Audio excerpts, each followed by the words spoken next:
Blood mixed with rain on the emergency room floor. Eliza Vale pressed her hand against cracked ribs while nurses rushed past her like she didn't exist. She had survived 5 years of graveyard shifts and nursing school debt, but the men who attacked her tonight hadn't wanted money. They had wanted her alive. Then the hospital went silent. Security guards froze, and Massimo De Luca walked through those doors, cold, scarred, dangerous, the heir to America's most feared crime family. He looked at her like she was already dead, or worse, like she was the answer to a question that could destroy them both. If you want to see how deep this war goes, stay until the end. Hit that like button and drop your city in the comments so I can see how far this story travels. The fluorescent lights above Eliza's head buzzed like trapped insects. She sat on the edge of a plastic chair in the Blackwater City emergency room, holding a blood-soaked paper towel against her split lip. Her hands wouldn't stop shaking. Not from pain. She had learned to live with pain years ago, but from the look in those men's eyes right before they grabbed her. They had been waiting. "Miss Vale?" A nurse with tired eyes glanced at her clipboard. "We're running about 2 hours behind. You can wait over—" "I'm fine." Eliza stood too fast. Her vision tilted. The nurse reached out to steady her, but Eliza jerked away. "I said I'm fine." The nurse's expression shifted from concern to irritation. "Suit yourself." Eliza pressed her back against the wall near the vending machines, away from the crowd. Her ribcage felt like broken glass grinding together with every breath. She had made it 3 blocks before collapsing on someone's front steps, gasping into her phone for an ambulance. The rain had soaked through her diner uniform. The name tag still pinned to her chest read Eliza in faded letters. 26 years old. 2 semesters away from a nursing degree she couldn't afford. Working doubles at a place called Lucky's Diner where the coffee tasted like burnt rubber and the tips barely covered her rent. And now this. She touched the side of her face where the bigger man had grabbed her. His grip had been professional, controlled, not the fumbling violence of a desperate mugger. He had known exactly where to hit her to keep her conscious but compliant. Why? Her phone buzzed in her pocket. She pulled it out with shaking fingers. Number? You shouldn't have gone to the hospital. Eliza's stomach dropped. She scanned the crowded waiting room, suddenly aware of how exposed she was. Families with sick children, old men coughing into their sleeves, a drunk kid bleeding from his forehead. Anyone could be watching. She typed back with trembling thumbs, "Who is this?" The reply came instantly. "Unknown number. Someone who just made a very expensive mistake trying to keep you alive." Before she could process that, the atmosphere in the emergency room changed. It happened fast. Security guards near the entrance straightened. A nurse dropped her clipboard. Conversations died mid-sentence. 3 men in dark suits walked through the automatic doors like they owned the building. No. Like they owned the entire city block and everyone in it. 2 of them flanked the entrance with the kind of stillness that suggested military training. The third walked straight toward the triage desk. Eliza didn't recognize him until he turned his head and the overhead lights caught the scar running from his left temple down to his jaw. Massimo De Luca. Everyone in Blackwater City knew that name. The newspapers called him a businessman. The police called him untouchable. People on the street called him a lot of things, but never to his face. He was 32 years old and controlled more of the city's underground economy than the mayor controlled traffic lights. His family had built their empire on construction contracts, union influence, and carefully buried bodies that occasionally surfaced in the harbor. And he was walking toward Eliza. She pressed herself harder against the wall, her pulse hammered in her throat. Massimo moved through the crowded waiting room like water parting around a stone. People shifted unconsciously to give him space. His suit was charcoal gray, perfectly tailored, and probably cost more than Eliza made in 6 months. He stopped 3 feet away from her. "Eliza Vale." His voice was quiet, controlled, the kind of voice that didn't need to be raised to command a room. "You need to come with me. I don't know who you are." The lie tasted bitter on her split lip. Massimo's expression didn't change. His eyes were black. Not brown, not dark gray, but genuinely black in a way that made her skin crawl. "The men who attacked you work for an organization that took something from me. Your leverage they don't get to keep. I'm not going anywhere with you." That wasn't a request. One of his men stepped closer. Eliza's hand moved instinctively to her pocket where she kept her pepper spray, but she had lost it during the attack. She had nothing, no weapon, no exit strategy, no idea what the hell was happening. Massimo tilted his head slightly.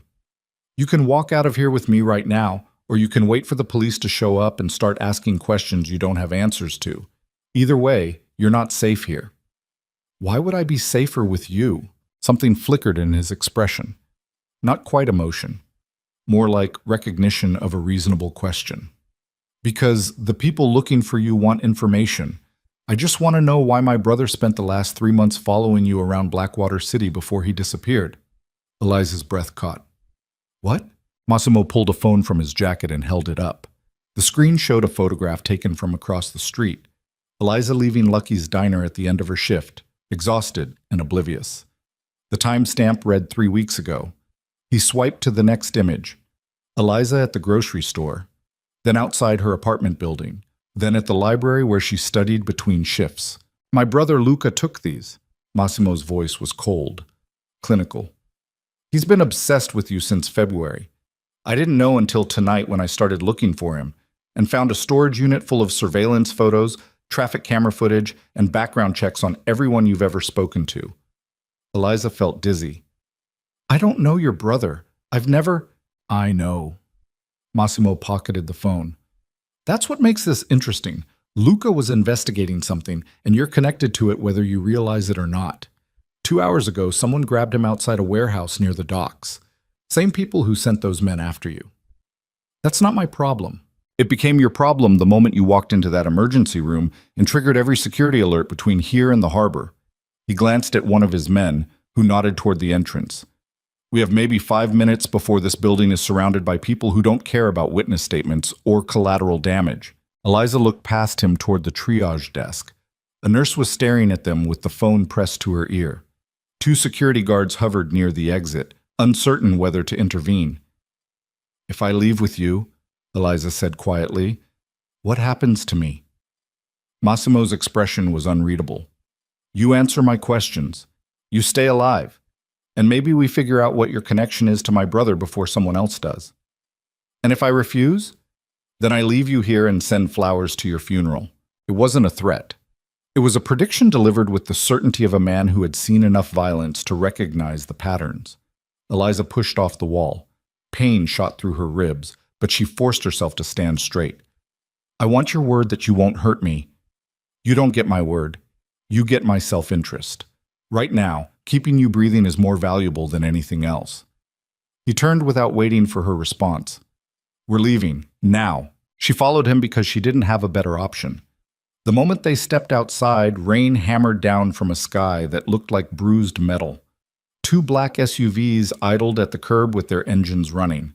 Massimo opened the rear door of the first vehicle and gestured for her to get inside. Eliza hesitated.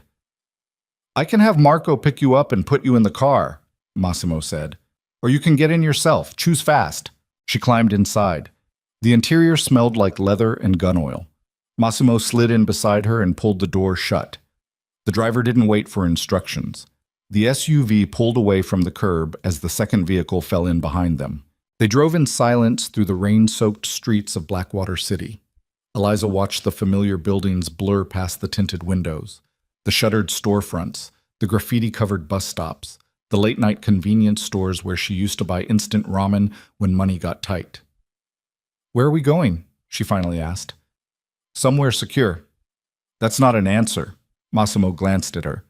You're not in a position to demand answers. Then why did you take me? Because someone is hunting you, and I need to know why. The SUV turned onto a highway on-ramp. They accelerated into the sparse late-night traffic, heading north toward the outskirts of the city where the streetlights grew farther apart and the neighborhoods gave way to industrial parks.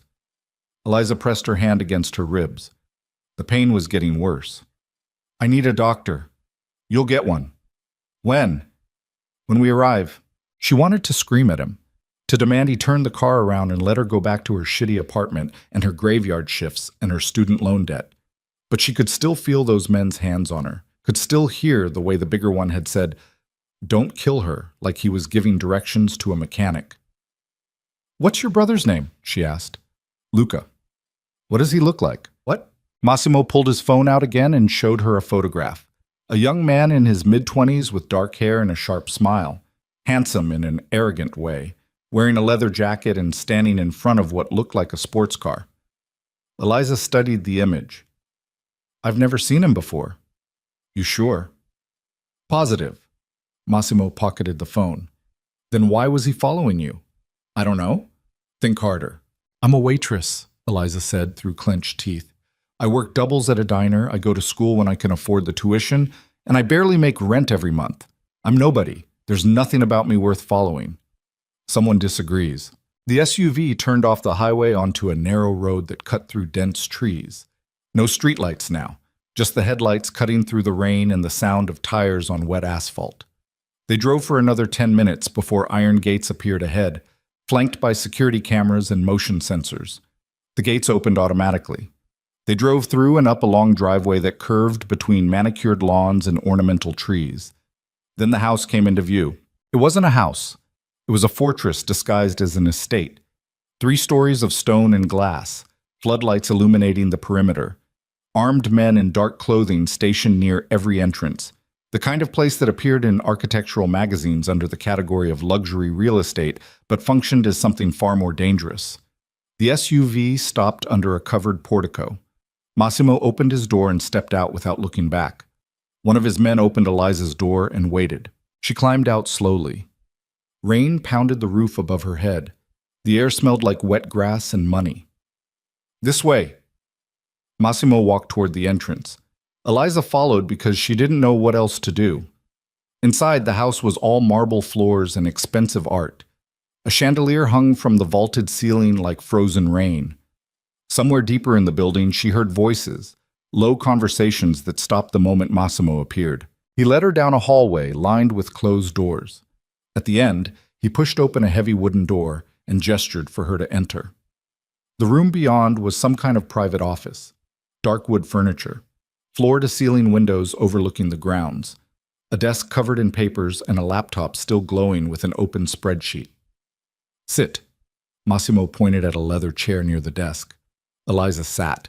Her ribs screamed in protest. You said you'd get me a doctor. I did. He pulled out his phone and made a call. Dr. Reyes, I need you here. Now. A pause. I don't care. Wake up and drive. He ended the call. Eliza stared at him. What do you want from me? Massimo leaned against the edge of his desk. I want to know what Luca discovered. I want to know who took him. And I want to know why a 26-year-old waitress from Blackwater City is the center of a conspiracy that's about to start a war I didn't ask for. I don't know anything about a conspiracy. Then we're going to find out together. He crossed his arms. Tell me about your family. What? Your parents, siblings, anyone who might be connected to organized crime, offshore banking, or international smuggling. Eliza laughed. It came out bitter and wrong. My mom died when I was 10. Cancer. My dad died 2 years later in a car accident. I've been on my own since I was 12, bouncing between foster homes until I aged out of the system. There's no criminal empire, no offshore accounts, just me trying to survive. Massimo's expression didn't change. What did your father do for a living? He was an accountant, small firm, nothing special. Name of the firm? I don't remember. I was 12. Try. Eliza closed her eyes. The pain in her ribs was making it hard to think. Mercer and Associates. Something like that. Massimo straightened. Gideon Mercer? I don't know. Maybe. He pulled out his phone again and started typing. His jaw tightened as he read something on the screen. Gideon Mercer is a financial attorney. High-end clients. Offshore accounts. The kind of man who makes problems disappear for people with enough money. So your father worked for him? Massimo looked up. And 3 weeks ago, Mercer's office contacted you about an inheritance. Eliza's blood went cold. How do you know that? Because Luca documented everything. Phone records, email logs, bank statements. He knew someone was going to make a move on you, and he was trying to figure out why. Massimo moved closer. What did Mercer tell you? He said my father left a trust fund, that I needed to come to his office to sign paperwork to unlock it. Did you go? Not yet. I kept putting it off because I didn't believe it. My dad died broke. There's no trust fund. Massimo's phone buzzed. He glanced at the screen, and his expression darkened. We have a problem. Before Eliza could ask, the door burst open. A man in tactical gear entered fast, weapon drawn. We have movement on the south perimeter. 4 vehicles, no plates. Massimo's entire demeanor shifted. The cold businessman vanished, replaced by something far more dangerous. Lock it down. No one gets through the gate. They're not trying to get through. The man's voice was tight. They're setting up a perimeter. Massimo looked at Eliza. For the first time since she met him, she saw something close to anger in his eyes. Who else knows you're here? No one. Think. I don't know. Eliza stood, ignoring the pain. I don't know who those people are or why they're following me or what any of this has to do with my dead father. Gunfire erupted outside. Not the sharp crack of a pistol. The sustained roar of automatic weapons tearing through the night. Glass shattered somewhere in the house. Alarms blared. Men shouted orders in Italian. Massimo grabbed Eliza's arm and dragged her toward a bookshelf on the far wall. He pressed something hidden behind a leather-bound volume, and the entire shelf swung inward, revealing a narrow staircase descending into darkness. Move! He shoved her toward the opening. What's happening? Someone just declared war. He followed her into the passage and pulled the bookshelf closed behind them. Emergency lights flickered on, illuminating concrete steps that spiraled downward. And you're the reason why. They descended 3 levels into what looked like a reinforced bunker. Steel doors, climate control systems, enough supplies to survive a siege. Massimo led her through a maze of corridors until they reached a secure room lined with monitors showing live feeds from around the estate. Men in tactical gear were breaching the perimeter. Muzzle flashes lit up the darkness. 2 of Massimo's guards went down before they reached cover. The attackers moved with military precision, advancing through the grounds like they had practiced this exact assault. Who are they? Eliza whispered. Massimo's jaw was tight. Volkov Syndicate, Russian. If they're moving on my house, it means they think you're worth starting a war. Why? He turned to look at her. Because whatever your father took from them is worth more than your life. Or mine. On the monitors, the attackers reached the main house. Smoke grenades detonated. Flashbangs turned the darkness white. Men poured through shattered windows and kicked down doors. And somewhere 3 levels above them, Eliza heard the sound of her ordinary life finally dying. Massimo pulled a gun from a hidden compartment in the wall and checked the magazine. You need to tell me everything about your father. Right now. Every detail you remember. I told you, he was an accountant. He wasn't just an accountant. Massimo's voice cut through her panic. Men like Gideon Mercer don't hire accountants. They hire fixers. People who know how to hide money, move assets, and disappear evidence. He moved closer. Your father found something he wasn't supposed to find. And 15 years later, people are still killing for it. Eliza's legs gave out. She collapsed against the concrete wall, clutching her broken ribs. I don't know what he found. Then we're going to figure it out. Because in about 10 minutes, those men are going to breach this bunker. And when they do, an explosion rocked the building. Dust rained from the ceiling. The lights flickered. Massimo grabbed a second weapon and handed it to Eliza. She stared at the gun like it was a live snake. I don't know how to use that. Safety's off. Point and pull the trigger. He moved toward the door. Stay behind me. Don't hesitate. And whatever you do, don't let them take you alive. The last thing Eliza wanted was to hold a gun. But the sound of boots thundering down the corridor made the choice for her. She wrapped her fingers around the grip. And somewhere in the darkness above them, the war finally found its way inside. The boots grew louder. Eliza's hands shook so violently she nearly dropped the gun. Massimo stood at the bunker door with his weapon raised, his breathing controlled in a way that suggested he had done this before. Many times before. How many rounds? Eliza's voice came out as a whisper. 15. Massimo didn't look at her. His eyes tracked the corridor beyond the reinforced door through a small observation window. Make them count. The footsteps stopped. Silence pressed down like a physical weight. Then a voice echoed through the concrete passage. Calm. Almost pleasant. Massimo De Luca. We can do this the civilized way, or we can do this the Russian way. Your choice. Massimo's jaw tightened. He didn't respond. The voice continued. We know the girl is with you. We know what she represents. Send her out, and we leave your estate standing. Keep her, and we burn everything you've built to the ground. Eliza's pulse hammered in her throat. What do they mean? What I represent? Shut up. Massimo's tone was flat, final. Don't tell me to eat. I said shut up. He moved away from the door and grabbed her arm hard enough to bruise. You want to know what you represent? You're a key. A very expensive, very dangerous key that unlocks something worth more than this entire city.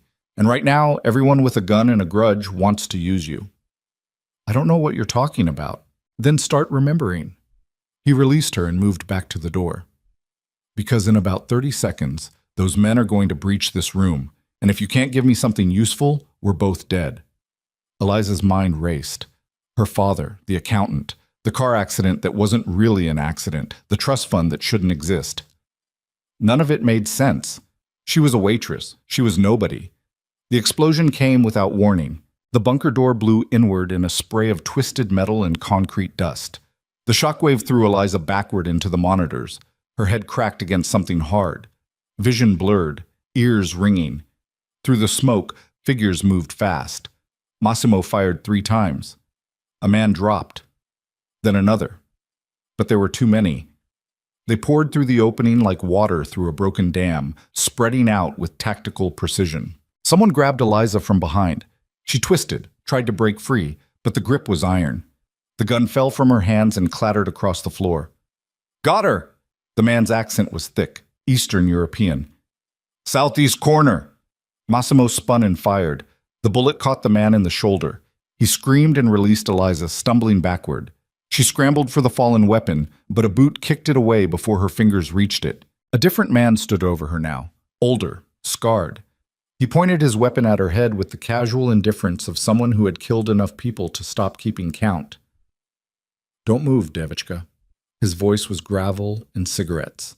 You're worth more alive, but only slightly. Massimo fired again. The scarred man ducked behind a support column, cursing in Russian. The bunker had become a maze of shadows and muzzle flashes. Eliza couldn't tell who was winning. She only knew she was on her knees in the middle of a war she didn't understand. Then the lights went out. Complete darkness. The emergency systems had failed. Men shouted in multiple languages. Someone fired blindly and hit the wall inches from Eliza's head. Concrete fragments rained down. Hands grabbed her in the dark. Different hands this time, familiar. Move, Massimo's voice in her ear. Now. He dragged her toward what felt like another passage. She stumbled over something soft, a body, and nearly fell.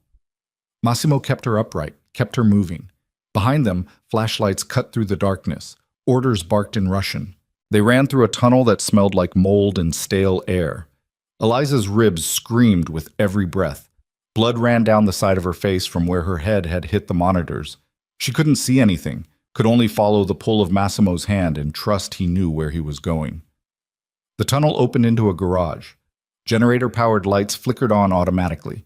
3 vehicles waited in the dim space, 2 motorcycles and an armored SUV. Massimo shoved Eliza toward the SUV. Get in, driver's seat. I can't. You're driving. He tossed her the keys and moved to the garage door controls. Start the engine. When that door opens, you floor it. Don't stop. Don't look back. Just drive. Eliza climbed into the driver's seat with shaking hands. The keys slipped between her fingers twice before she managed to jam them into the ignition. The engine roared to life. Massimo hit a button on the wall, and the garage door began rolling upward with agonizing slowness. Gunfire erupted behind them. The Russians had found the tunnel. Go! Massimo fired back toward the passage entrance as he ran for the passenger side. Drive! Eliza slammed her foot on the accelerator. The SUV lurched forward before Massimo had fully closed his door. They burst through the rising garage door with inches to spare, scraping metal against metal. The vehicle bounced onto a service road that cut through the woods behind the estate. Behind them, muzzle flashes lit up the darkness. Bullets punched through the rear window. Safety glass spiderwebbed, but held. Faster! Massimo twisted in his seat and fired out the broken window. They're following! Eliza pressed the accelerator to the floor. The SUV's engine screamed. Trees blurred past on both sides. The narrow road twisted through the darkness like a snake, and she had no idea where it led. Where am I going? Away from here. Massimo ejected an empty magazine and slammed in a fresh one. Take the first left. There's a highway 3 miles north. And then what? Then we figure out who the hell you really are. The left turn came up fast. Eliza yanked the wheel. The SUV's tires screamed. For a moment, she thought they would flip, but the vehicle held. They fishtailed onto another dirt road, this one even narrower. Behind them, headlights appeared. 2 vehicles. Maybe 3. Gaining fast. Massimo leaned out the window and fired. One of the pursuing vehicles swerved, crashed into a tree, and exploded in a ball of orange flame. But the others kept coming.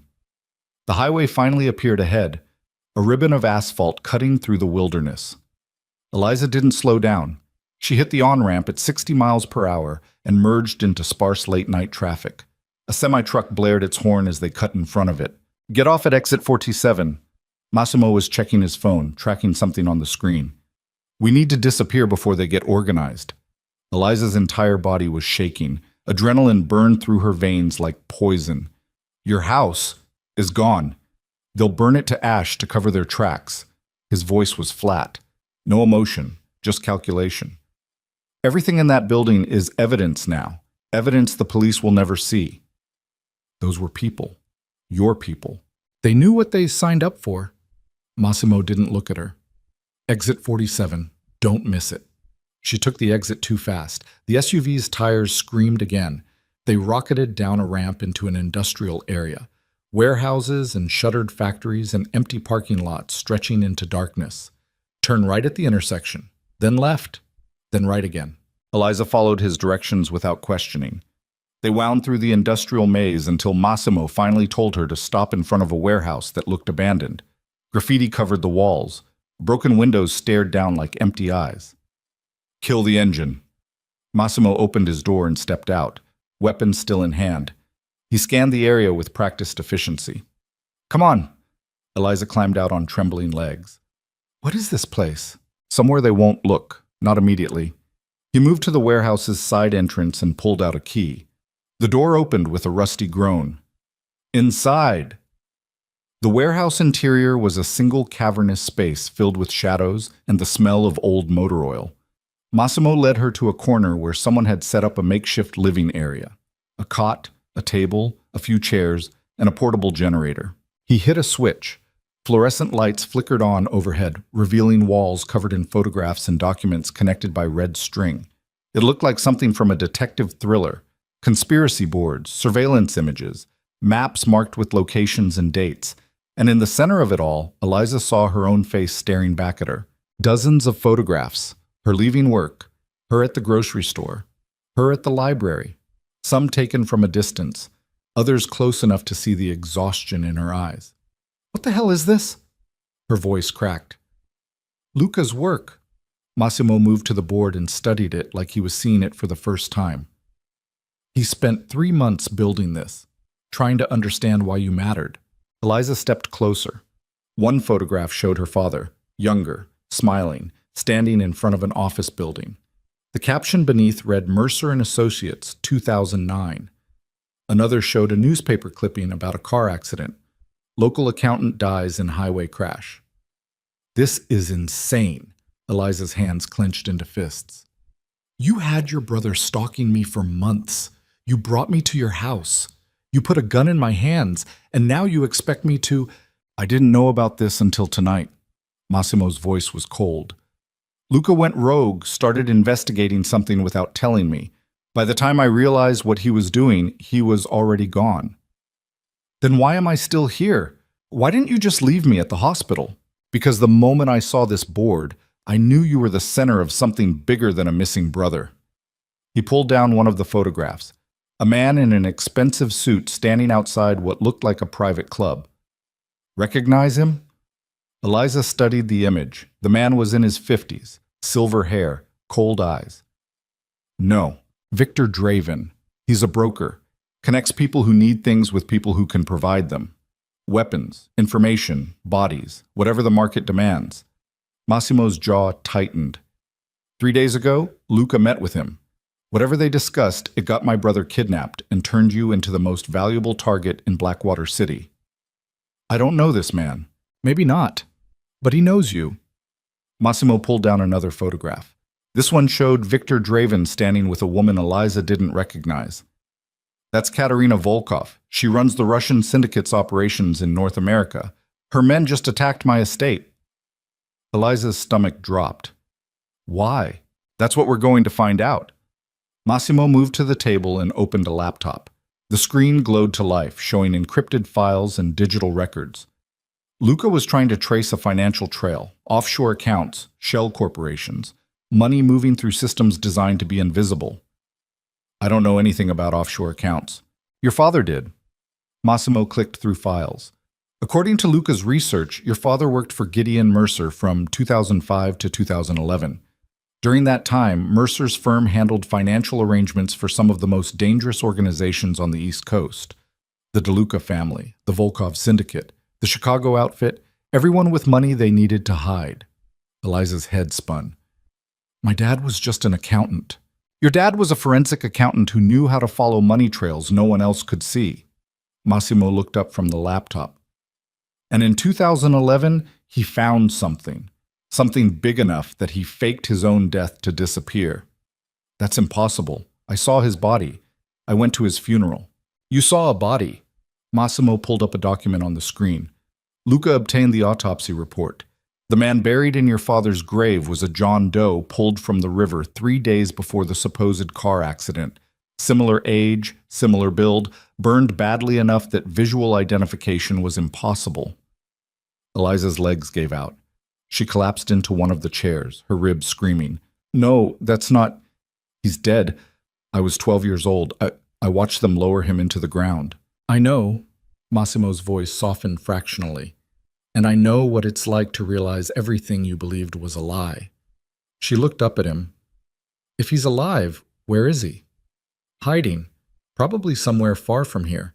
Living under a new identity. Watching you from a distance to make sure you're safe. Massimo closed the laptop. But something changed. Someone figured out the connection between you and the missing money. That's why Mercer contacted you about the trust fund. It was bait. Bait for what?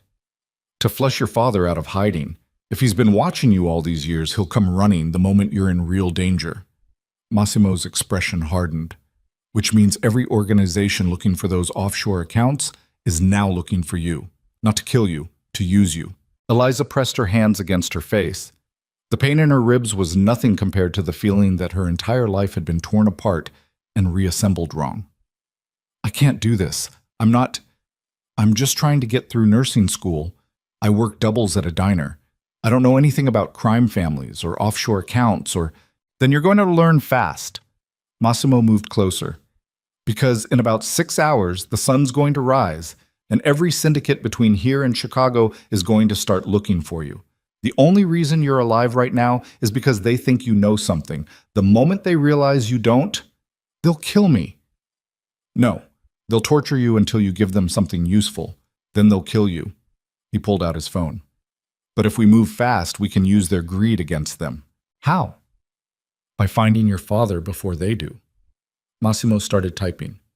Luca left notes, encrypted files, locations he was tracking. If we follow his research, we might be able to... His phone rang. He glanced at the screen and his expression changed. I need to take this. He walked to the far side of the warehouse. Eliza watched him talk in low, rapid Italian. Whatever he was hearing, he didn't like it. His free hand clenched into a fist. His jaw worked like he was grinding his teeth. When he returned, his face was a mask. What happened? Eliza asked. They found my brother. His voice was completely flat. He's alive. For now. That's good news, right? They're using him as leverage. They want to trade. Massimo's eyes were black pits. Luca for you. The words hung in the air like a death sentence. Eliza's throat went dry. What did you tell them? That I'd call them back. He pocketed his phone.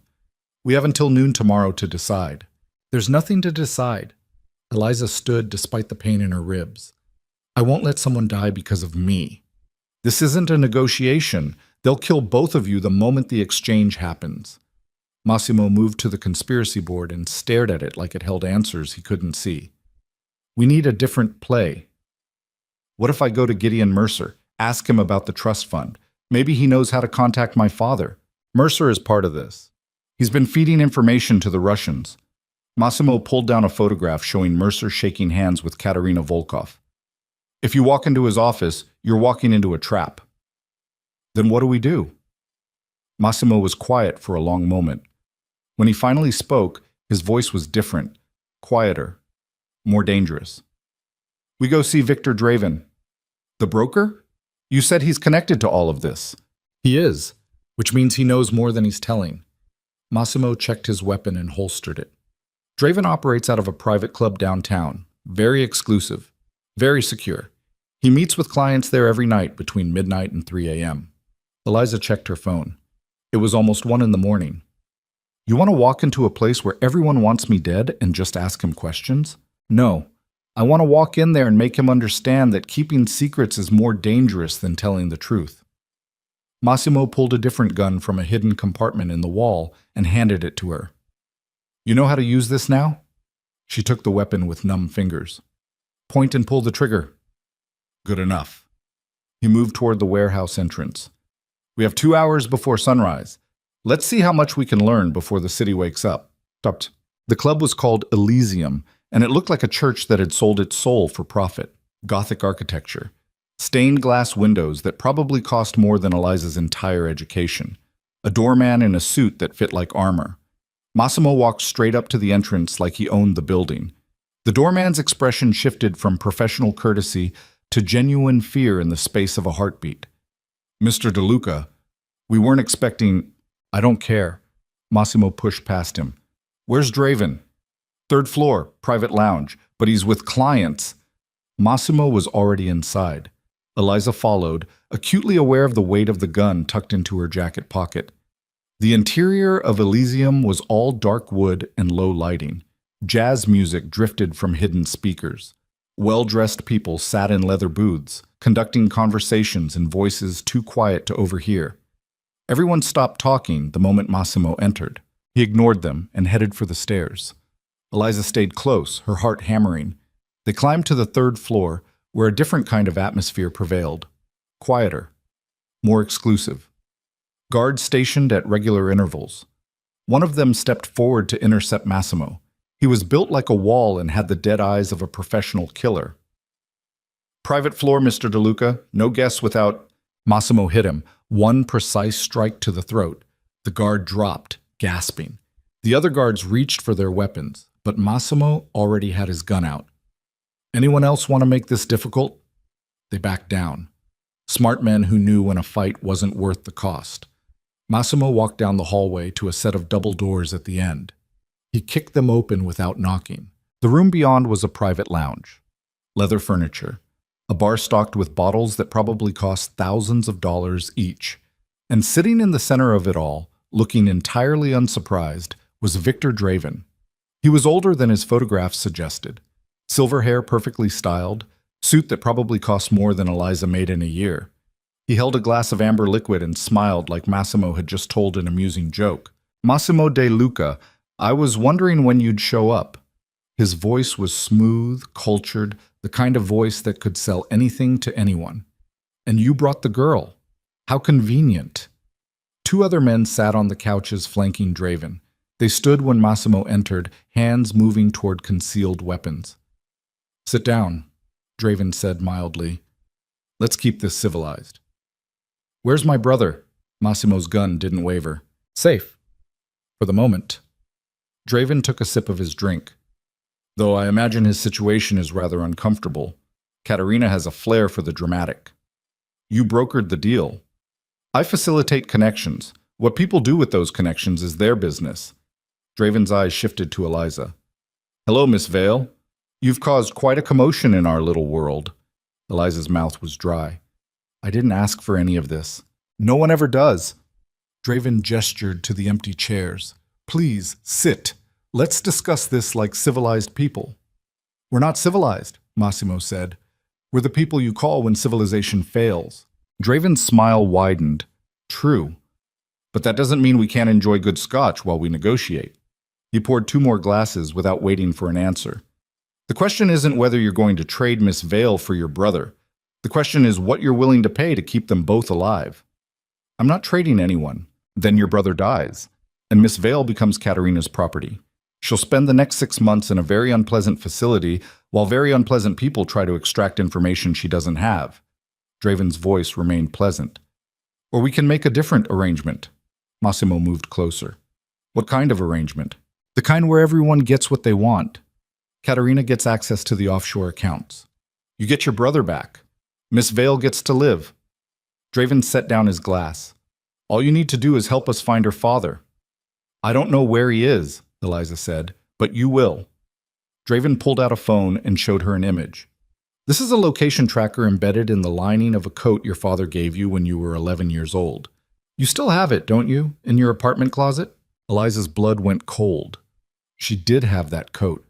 Her father's old winter coat that she had kept all these years because it smelled like him and reminded her of a time when she felt safe. He's been tracking you, Draven continued, watching from a distance, waiting for the moment he could safely make contact.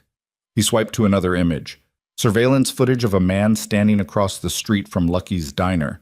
The image was grainy, but Eliza recognized the posture, the way he held his shoulders. Her father. Alive. He's been in Blackwater City for the last 2 weeks, Draven said, staying close because he knows something's wrong. All we need to do is set the right trap, and he'll come running. No, Eliza's voice shook. I won't be used as bait. You already are bait, Miss Vale. The only question is whether you cooperate and live, or resist and die screaming. Draven's pleasant mask slipped fractionally. I'm trying to offer you a third option. Massimo raised his weapon and pointed it directly at Draven's forehead. Here's a fourth option. You tell me everything you know about the offshore accounts, about Luca, and about who's pulling your strings, and in exchange, I let you live long enough to regret this conversation. The 2 men flanking Draven drew their weapons. The room became a Mexican standoff. 3 guns pointed at Massimo, 1 pointed at Draven, and Eliza caught in the middle with her hand on the weapon in her pocket. This won't end well for you, Draven said calmly. Kill me, and Katerina will assume you're working against her. She'll execute Luca and send every asset she has after Miss Vale. Then I'll kill them all. You're good, Massimo, but you're not that good. Draven finished his scotch. The Volkov Syndicate has been building this operation for 15 years. They're not going to walk away because one overprotective crime boss wants to save a waitress. Watch me. The door behind them burst open. 4 more guards entered, weapons drawn. Massimo was outnumbered 8-1. Draven smiled. As I said, not that good. Eliza's hand tightened on the gun in her pocket. Her finger found the trigger. Her father's voice echoed in her memory. Something he had told her when she was 7 years old, practicing addition at the kitchen table. Sometimes, Eliza, the only way to solve a problem is to change the equation entirely. She pulled the gun from her pocket and fired. Not at Draven. Not at his guards.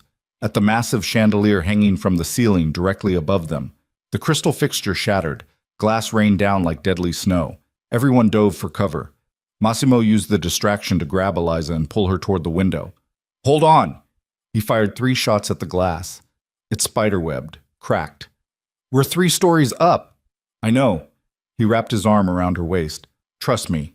Then he crashed through the window, pulling her with him into the night. They fell through darkness and broken glass. Eliza's scream died in her throat as they hit something that gave way beneath them. An awning over the club's side entrance. The fabric tore. They kept falling. They hit a dumpster in the alley below. The impact drove the air from Eliza's lungs. Pain exploded through her already broken ribs. She couldn't breathe, couldn't think. Massimo rolled off the dumpster and landed on his feet like a cat. He pulled Eliza down after him. Move! Gunfire erupted from the window above. Bullets punched into the brick wall beside them. Massimo dragged her down the alley toward a motorcycle parked in the shadows. Get on! Eliza climbed onto the bike behind him. He kicked it to life and accelerated hard. They screamed out of the alley and onto the street, weaving through sparse traffic with guards pouring out of Elysium's entrance behind them. They drove for 20 minutes, taking random turns and doubling back, until Massimo was satisfied they weren't being followed. Finally, he pulled into an underground parking garage and killed the engine. Eliza climbed off the bike and immediately doubled over, vomiting onto the concrete. Her ribs felt like they were on fire. Blood dripped from dozens of small cuts where the glass had caught her. Massimo steadied her. Breathe, slow. You threw us out a window. Better than getting shot in a room with no exits. He checked his phone. We have maybe 2 hours before they organize a proper hunt. We need to disappear, completely. Where? He was quiet for a moment, then, I know a place. Somewhere they won't think to look. But it means leaving the city, leaving everything. Eliza straightened despite the pain. I don't have anything to leave. Then let's go. They took the motorcycle north, leaving Blackwater City's lights behind. The highway stretched into darkness. Eliza held onto Massimo's waist and tried not to think about the fact that everything she knew, her apartment, her job, her carefully constructed life, was gone now. 2 hours later, they arrived at a lake hidden deep in the woods. A small cabin sat on the shore, isolated and dark. Massimo parked the motorcycle and led her inside. The cabin was sparse. One room, a fireplace, a bed, no electricity, no running water. My mother used to bring me here, Massimo said quietly. When things got bad at home. It's off every grid, no records, no trail. Eliza sank onto the bed. Her entire body hurt. What do we do now? Massimo moved to the fireplace and started building a fire. We figure out what your father found. We find him before they do, and we end this before anyone else dies. And your brother? His hands stilled. Luca made his choice when he started investigating this without telling me. Now he has to live with the consequences. You're just going to abandon him? I'm choosing who I can actually save. Massimo looked at her across the dim cabin. That's you, whether you like it or not. The fire caught. Orange light filled the small space. Outside, rain began to fall, drumming on the cabin's roof. They were alone in the wilderness, hunted by organizations with resources neither of them could match. And somewhere in Blackwater City, Eliza's father was watching. Waiting. Preparing to make a move that would either save them all or destroy everything. Massimo sat on the floor near the fire, checking his weapons. Eliza watched him work in silence. The cold, ruthless crime boss who had dragged her into this nightmare. The man who had just chosen her life over his own brother's. Why me? She finally asked. You don't know me. You don't owe me anything. Why risk everything for someone you just met? Massimo didn't look up from his work. Because the moment I saw Luca's conspiracy board, I knew you were the key to something bigger than family loyalty, bigger than the DeLuca name. He set down the weapon and met her eyes. And because in 24 hours you've proven you're stronger than half the men who work for me. I'm terrified. Good. Terrified people stay alive. He stood and moved to the window, staring out at the dark lake. Get some sleep. Tomorrow we start hunting for answers. But Eliza knew sleep wouldn't come. Her mind kept cycling through impossible truths. Her father alive. Her entire childhood built on lies. A conspiracy that reached back 15 years and involved more money than she could imagine. And Massimo DeLuca, the dangerous stranger who had become the only person standing between her and a bullet. She lay on the bed, staring at the ceiling, listening to the rain and the crackling fire. Somewhere in the darkness, she heard Massimo moving around, checking perimeters, making calls in voices too quiet to overhear. Hours passed. The rain intensified, and just before dawn, Eliza finally fell into an exhausted sleep, filled with nightmares of falling through broken windows and graves that opened to reveal empty coffins. When she woke, gray morning light filtered through the cabin's dirty windows. Massimo sat at the small table, his laptop open, surrounded by papers covered in his handwriting. He looked up when she stirred. Your father's been communicating with someone. Encrypted emails routed through multiple servers. Luca traced them back to a server in Baltimore. Eliza sat up slowly. Baltimore? Mercer has an office there, secondary location he uses for clients who want extra privacy. Massimo turned the laptop so she could see. According to these emails, your father has been trying to negotiate safe passage for you. He knows you're in danger. How do you know it's really him? Because the encryption key matches one Luca found in your old apartment building's maintenance records. Your father hid it there 12 years ago, probably as a backup, in case he ever needed to prove his identity to you. Eliza's chest tightened. What's he saying in the emails? He's offering Mercer half the offshore accounts in exchange for your safety. Full immunity, new identity. Relocation to somewhere the syndicates can't reach. Massimo's expression was unreadable. Mercer agreed. The meeting is set for tomorrow night in Baltimore. It's a trap. Obviously, Massimo closed the laptop. But it's also our only play. We crash the meeting. Force Mercer and your father into the same room. Get answers before the Russians figure out where we are. And Luca? If we can expose Mercer's involvement with the Volkov syndicate, Katerina loses her leverage. She'll have to trade Luca for access to the accounts. His jaw tightened. It's not guaranteed, but it's better than walking into a straight exchange. Eliza stood and moved to the window. The lake was gray under overcast skies. If we do this and it goes wrong, then we die. But at least we die trying to fix this instead of hiding in the woods and waiting for them to find us. She turned to look at him. You really think we can win? No. Massimo's honesty was brutal. But I think we can survive long enough to hurt them badly. Sometimes that's the best you can hope for. Outside, a branch snapped. Massimo's hand moved to his weapon instantly. He held up one finger, quiet, and moved to the window with practiced silence. Another sound, footsteps crunching through the underbrush. How many? Eliza whispered. Can't tell. Massimo moved to the door and peered through a crack in the wood. Could be animals. Could be... The cabin's front window exploded inward in a spray of glass and bullets. Eliza dropped to the floor. Massimo returned fire through the shattered opening, his face a mask of controlled rage. Out the back! He grabbed his laptop and shoved it into a bag. Go! Eliza scrambled toward the rear of the cabin. The back door hung crooked on old hinges. She kicked it open and stumbled into the woods behind the cabin. More gunfire. The sound of splintering wood. Men shouting in Russian. Massimo emerged from the cabin, firing backward as he ran. They crashed through the forest, branches tearing at their clothes and skin.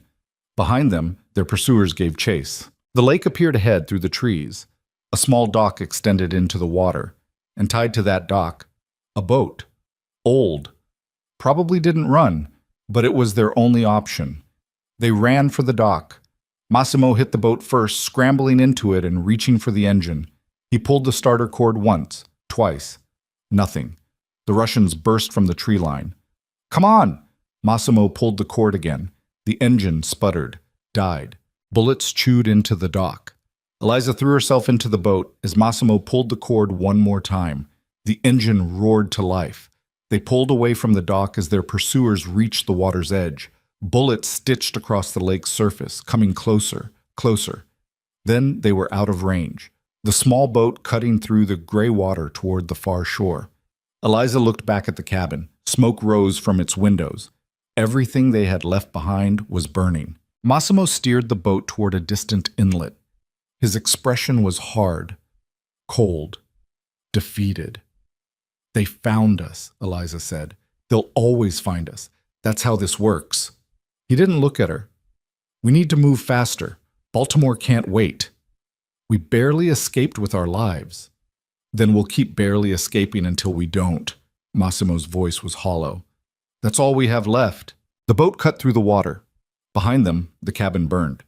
And somewhere ahead, in Baltimore, Eliza's father was walking into a trap that would either end this nightmare or make it infinitely worse.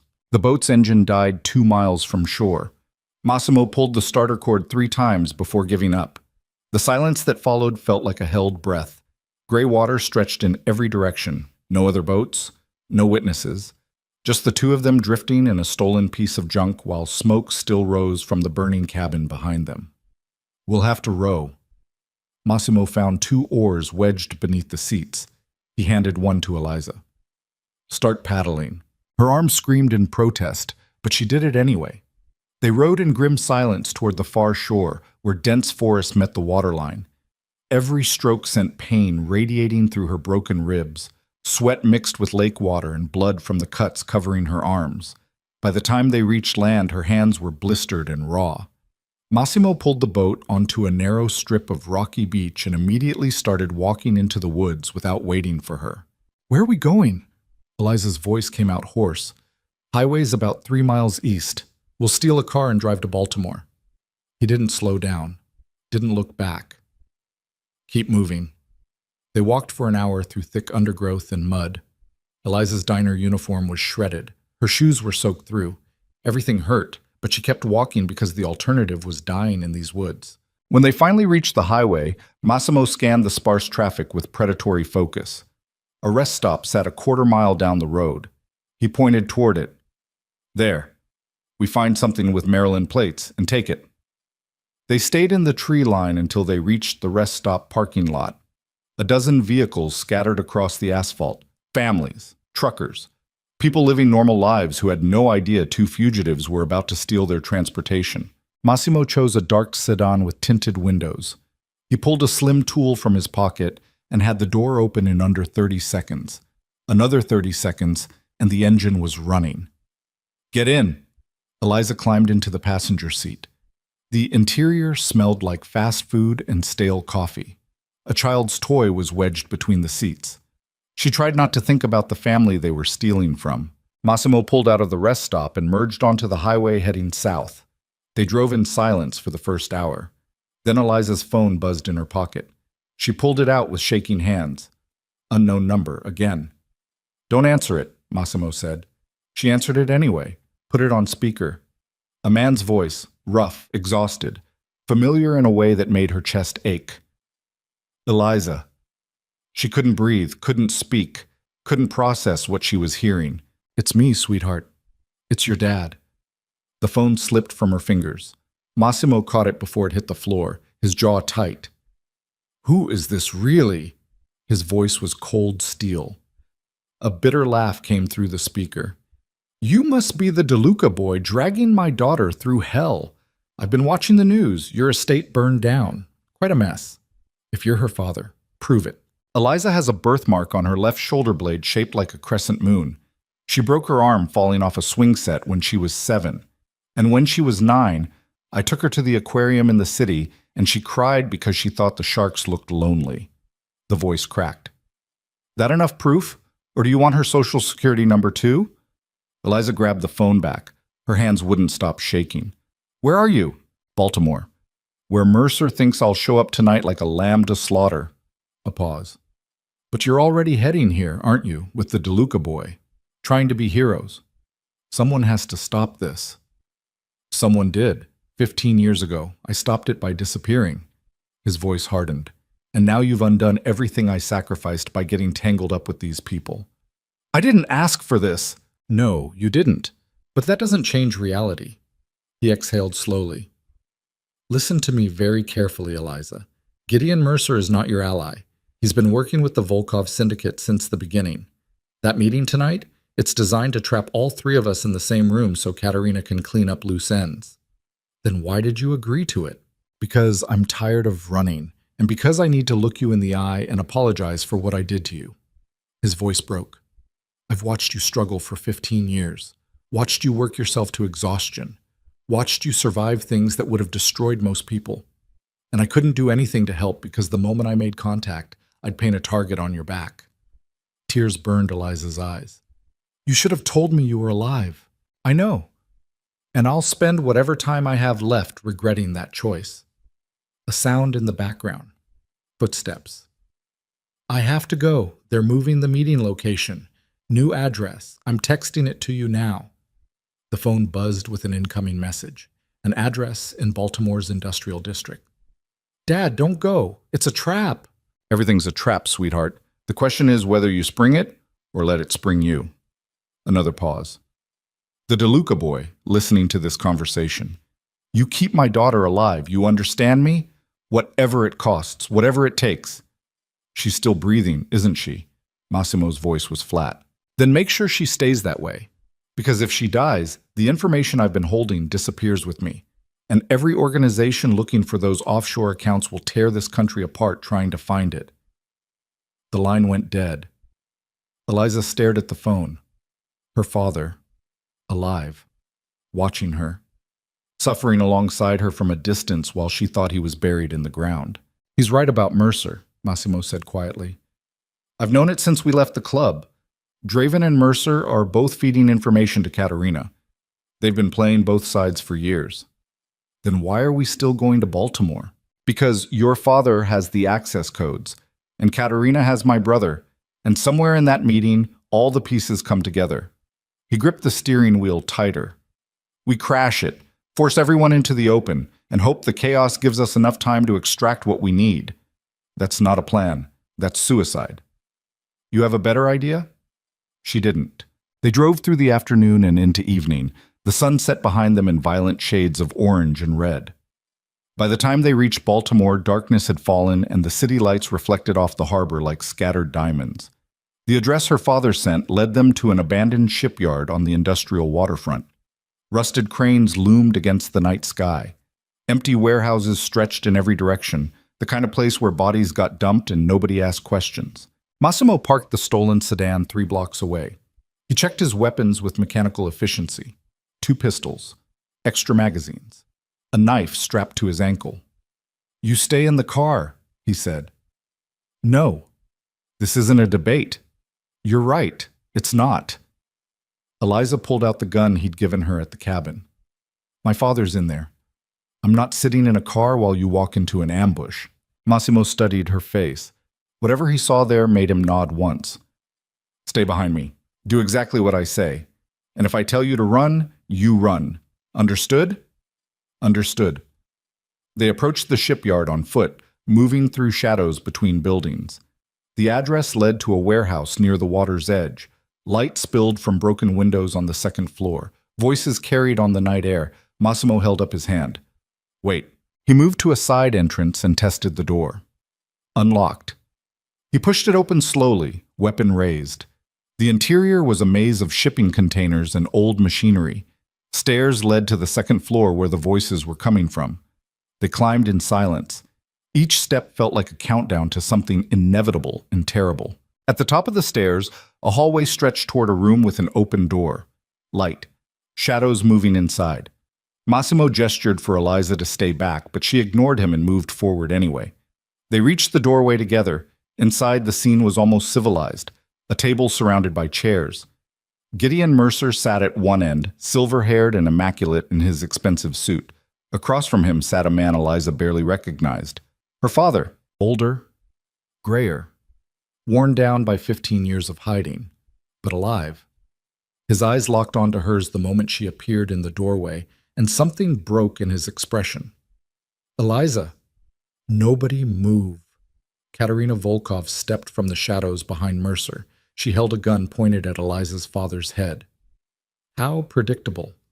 The daughter shows up to save Daddy, and she brings the lovesick gangster with her. Massimo's weapon was already trained on Katerina. "Where's my brother?" "Safe. For now." Katerina's smile was cold.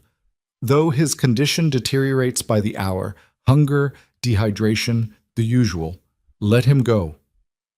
After we conclude our business." Katerina gestured with her free hand. "Please, come in. We've been waiting for you." Massimo and Eliza entered the room slowly. 2 of Katerina's men appeared from flanking positions, weapons drawn. Massimo's jaw tightened, but he didn't lower his gun. "Everyone's here," Mercer said pleasantly. "How wonderful. We can finally resolve this unfortunate situation." "There's nothing to resolve, say." Eliza's father's voice was rough. "I give you the access codes. You let my daughter and the DeLuca brothers leave. Everyone gets what they want." "Not quite." Katerina moved closer to him. "You see, we've discovered something interesting during our investigation. Those offshore accounts you've been hiding, they don't contain what everyone thinks they contain." Eliza's father went very still. 15 years ago, you didn't just steal access codes," Katerina continued. "You stole the actual money, moved it, redistributed it through so many shell corporations and dummy accounts that tracing it became impossible." She leaned down, her face inches from his. "The accounts everyone's been fighting over? They're empty. Have been for a decade." The room went silent. "That's impossible," Mercer said. His composure cracked fractionally. "I've been tracking those accounts. The balances are fabricated." Katerina straightened. "Phantom numbers in a ledger that hasn't been real since 2013. Your father's quite the artist, Miss Vale. He made the entire criminal underworld believe billions of dollars were sitting untouched, waiting to be claimed, when in reality, he'd already liquidated everything, and hidden it somewhere else entirely. Eliza looked at her father. Is that true? He didn't answer. Where's the real money? Massimo's voice was dangerously quiet. That's what we're going to find out.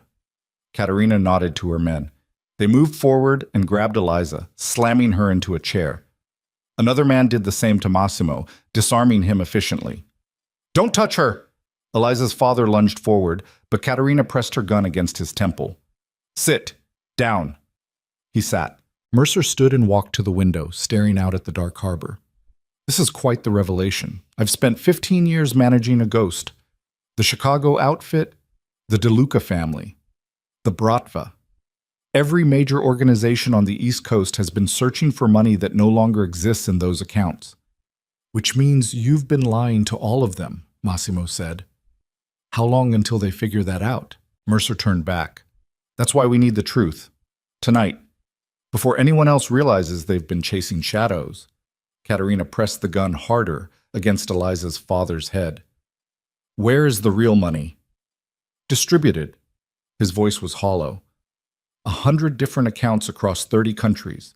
Donations to charities, anonymous gifts to struggling families. I spent 15 years giving it all away. The room erupted. You what? Mercer's face went white. You destroyed it? Katerina's composure finally shattered. Billions of dollars. Blood money. Eliza's father looked at his daughter. I couldn't keep it. Couldn't let it fund more violence, so I made sure it went to people who actually needed it. Noble. Katerina's voice dripped venom. And incredibly stupid. She pulled the trigger. The gunshot was deafening in the enclosed space. Eliza's father jerked backward, blood spraying from his shoulder. He collapsed to the floor, gasping. Dad! Eliza tried to stand, but one of Katerina's men shoved her back down. That was a warning. Katerina reloaded calmly. The next one goes through his skull unless you give me something useful. Account numbers, transfer records, anything I can use to recover what you stole. There's nothing to recover. Blood pooled beneath him. It's gone. All of it. Katerina aimed at his head. Wait! Mercer stepped forward. If he's telling the truth, killing him serves no purpose. We need to pivot. Salvage what we can from this disaster. And what exactly can we salvage? Katerina's finger remained on the trigger. Mercer's expression shifted, calculated. We have the daughter, and we have leverage over the DeLuca family. That's not nothing. Meaning? Meaning we stage an accident. Father and daughter die in a tragic confrontation. The DeLuca boy witnesses it and returns home traumatized but alive. We feed a story to the syndicates that the money was lost in a banking collapse 15 years ago. Everyone walks away disappointed but with no one left to blame. Massimo's voice cut through the room like a blade. You're describing a cover-up. I'm describing survival. Mercer moved closer to Katerina. If the truth gets out that the money is gone, every organization involved will turn on each other. The resulting war will destroy half the criminal infrastructure on the East Coast. Is that what you want? Katerina lowered her weapon fractionally. And my organization accepts this loss? Your organization accepts that sometimes assets depreciate beyond recovery. Mercer gestured to Eliza's father, bleeding on the floor. Cut your losses. Move on to the next opportunity. What about Luca? Massimo's voice was ice. Collateral damage. Mercer didn't even look at him. You'll receive his body with our condolences. A tragic casualty of an investigation that went nowhere. Something in Massimo's expression changed. The cold businessman vanished. What replaced it was pure, distilled violence. He moved faster than anyone anticipated. His chair shattered as he stood, one broken leg becoming a weapon. He drove it into the throat of the guard nearest him. The man dropped, choking. Massimo grabbed the falling guard's weapon and fired twice. Both of Katerina's other men went down. He pivoted toward Katerina herself, but she was already moving, using Mercer as a human shield. Shoot me and you hit him, she shouted. I don't care. Massimo's voice was empty. He fired anyway. The bullet punched through Mercer's shoulder and caught Katerina in the chest. Both of them collapsed. Mercer screamed. Katerina didn't make a sound. Eliza broke free from her chair and ran to her father, blood soaked through his shirt. His breathing was shallow. Dad? Dad, stay with me. His eyes focused on her face. I'm sorry, sweetheart, for everything. Don't talk. We'll get you help. There's no help coming. His hand found hers. Listen, the charity accounts. I kept records. Safe deposit box. Baltimore First National, box 847. Keys in my wallet. I don't care about the money. It's not about money anymore. He coughed. Blood flecked his lips. It's proof. Proof of where it all went, who benefited. Use it to protect yourself. Massimo appeared above them. We need to move, now. Police will be here in minutes. He's bleeding out. Then he stays. Massimo grabbed Eliza's arm. We don't. I'm not leaving him. He's already gone. Massimo's voice was brutal, but not unkind. Look at him. Eliza looked. Her father's eyes were glazing. His chest barely moved. The pool of blood beneath him had stopped spreading because his heart was failing. Go, her father whispered. Live. That's all I ever wanted for you. His hand went limp in hers. Eliza felt something inside her break. Not her heart. Something deeper. The last fragile belief that people could be saved if you just tried hard enough. Massimo pulled her to her feet. She didn't resist. Couldn't resist. She was hollow. They ran. Down the stairs. Through the warehouse. Out into the night, where sirens wailed in the distance. Massimo pulled her toward the water's edge where a small boat was tied to a rotting dock. Get in. She got in. They pulled away from the shipyard as police lights appeared on the access road. The boat cut through black water toward the far side of the harbor. Behind them, the warehouse lit up with flashlights and shouted orders. They abandoned the boat in a commercial marina and stole another car. Massimo drove north without speaking. Eliza stared out the window at nothing. Hours passed. The sun rose over a landscape she didn't recognize. Trees gave way to farmland, gave way to industrial sprawl. Finally, Massimo pulled into an abandoned gas station and killed the engine. I need you to focus, he said quietly. I need you to tell me exactly what your father said about the safe deposit box. Baltimore First National, box 847. Key location? His wallet, which is with his body, which is in police custody by now. Massimo's jaw worked. We'll have to break into the bank. Why? Eliza's voice was dead. The money's gone. He gave it all away. There's nothing left. There's proof. Records showing where it went. That proof is the only leverage we have left. He looked at her. Your father died protecting those records. Don't let that be for nothing. Everything's for nothing. Don't you see that? She finally turned to face him. The money's gone. Your brother's dead or will be soon. My father's dead. Katerina's dead. This entire nightmare was built on a lie that everyone believed because it was easier than facing the truth. Then we use that truth as a weapon. Against who? Mercer's wounded but not dead. The Volkov Syndicate will just send someone else. There's no winning this. Massimo grabbed her shoulders. Listen to me. Your father spent 15 years making sure that money helped people instead of destroying them. That's not nothing. That's everything. And if we can prove it, we can buy ourselves time to actually survive this. I don't want to survive this. I want to go back to my life. Your life is gone. His voice softened. I'm sorry. But the moment those men attacked you in that park, your old life ended. Now you have to decide what your new life looks like. Eliza pulled away from him. I killed someone. At the cabin. I shot that woman. Katerina. I pulled a trigger and ended someone's life. Her hand shook. I can still feel the recoil. Can still see her fall. Good.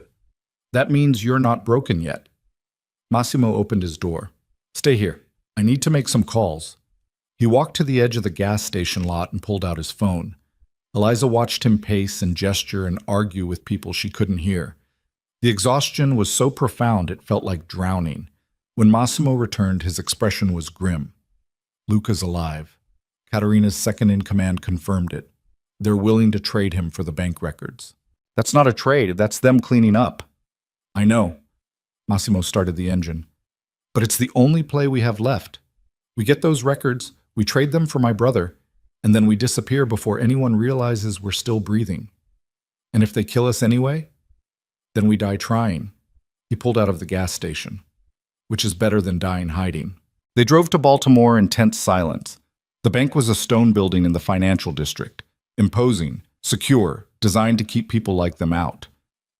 How are we supposed to break into a bank in broad daylight? Eliza asked. We're not breaking in. Massimo pulled into a parking garage across the street. We're walking in through the front door.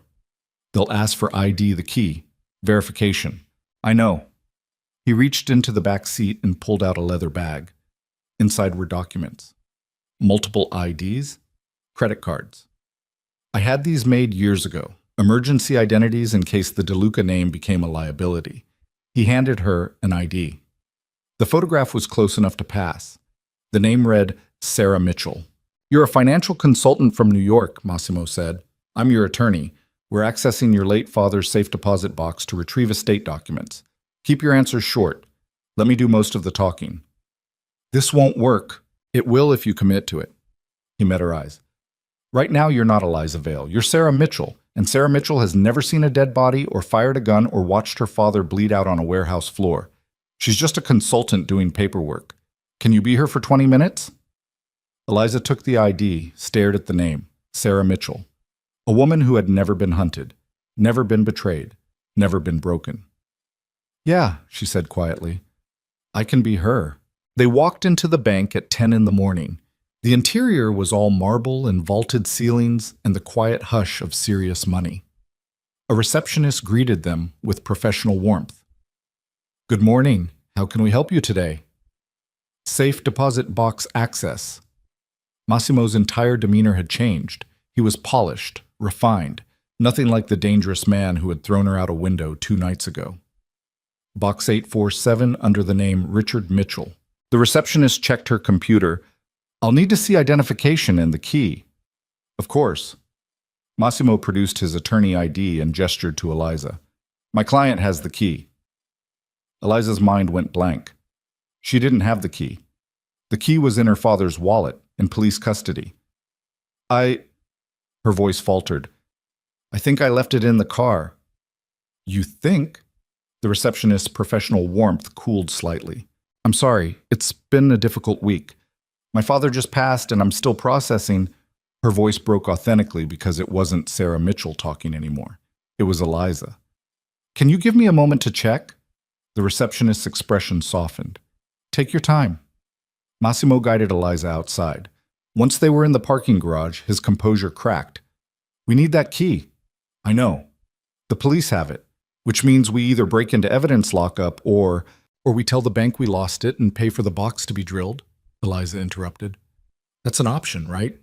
It takes time, paperwork, verification of ownership. We don't have time. Eliza's phone buzzed. Unknown number. She answered it without thinking. Miss Vale, Victor Draven's smooth voice. You've had quite a morning. How did you get this number? I get every number eventually. A pause. I'm calling to offer you a deal. The key to box 847 in exchange for 10% of whatever's inside. The key's in police custody. Not anymore. I acquired it 20 minutes ago from a very cooperative evidence clerk. Draven sounded amused. I also know you're standing outside Baltimore First National trying to figure out your next move. So here's my proposal. I give you the key. You retrieve the records. And we split them. You keep enough to buy your freedom. I keep enough to cover my considerable losses in this debacle. Why would you help us? Because Mercer is wounded and weak. Because Katerina is dead and her organization is fracturing. Because the power structure is shifting and I'd rather align with the people who survived than the people who didn't. He paused. You have 5 minutes to decide. After that, I sell the key to whoever offers the most money. Massimo grabbed the phone. Where are you? Coffee shop, 1 block east of the bank. You'll see me. The line went dead. Massimo and Eliza ran the block in less than 3 minutes. The coffee shop was crowded with morning customers. Victor Draven sat at a corner table, immaculate in another perfect suit, drinking espresso like he didn't have a care in the world. They sat across from him. Show me the key, Massimo said. Draven placed it on the table. Small, brass. The number 847 engraved on its head. How do I know you won't just take the records after we retrieve them? Eliza asked. You don't. That's what makes this interesting. Draven finished his espresso. But consider my position.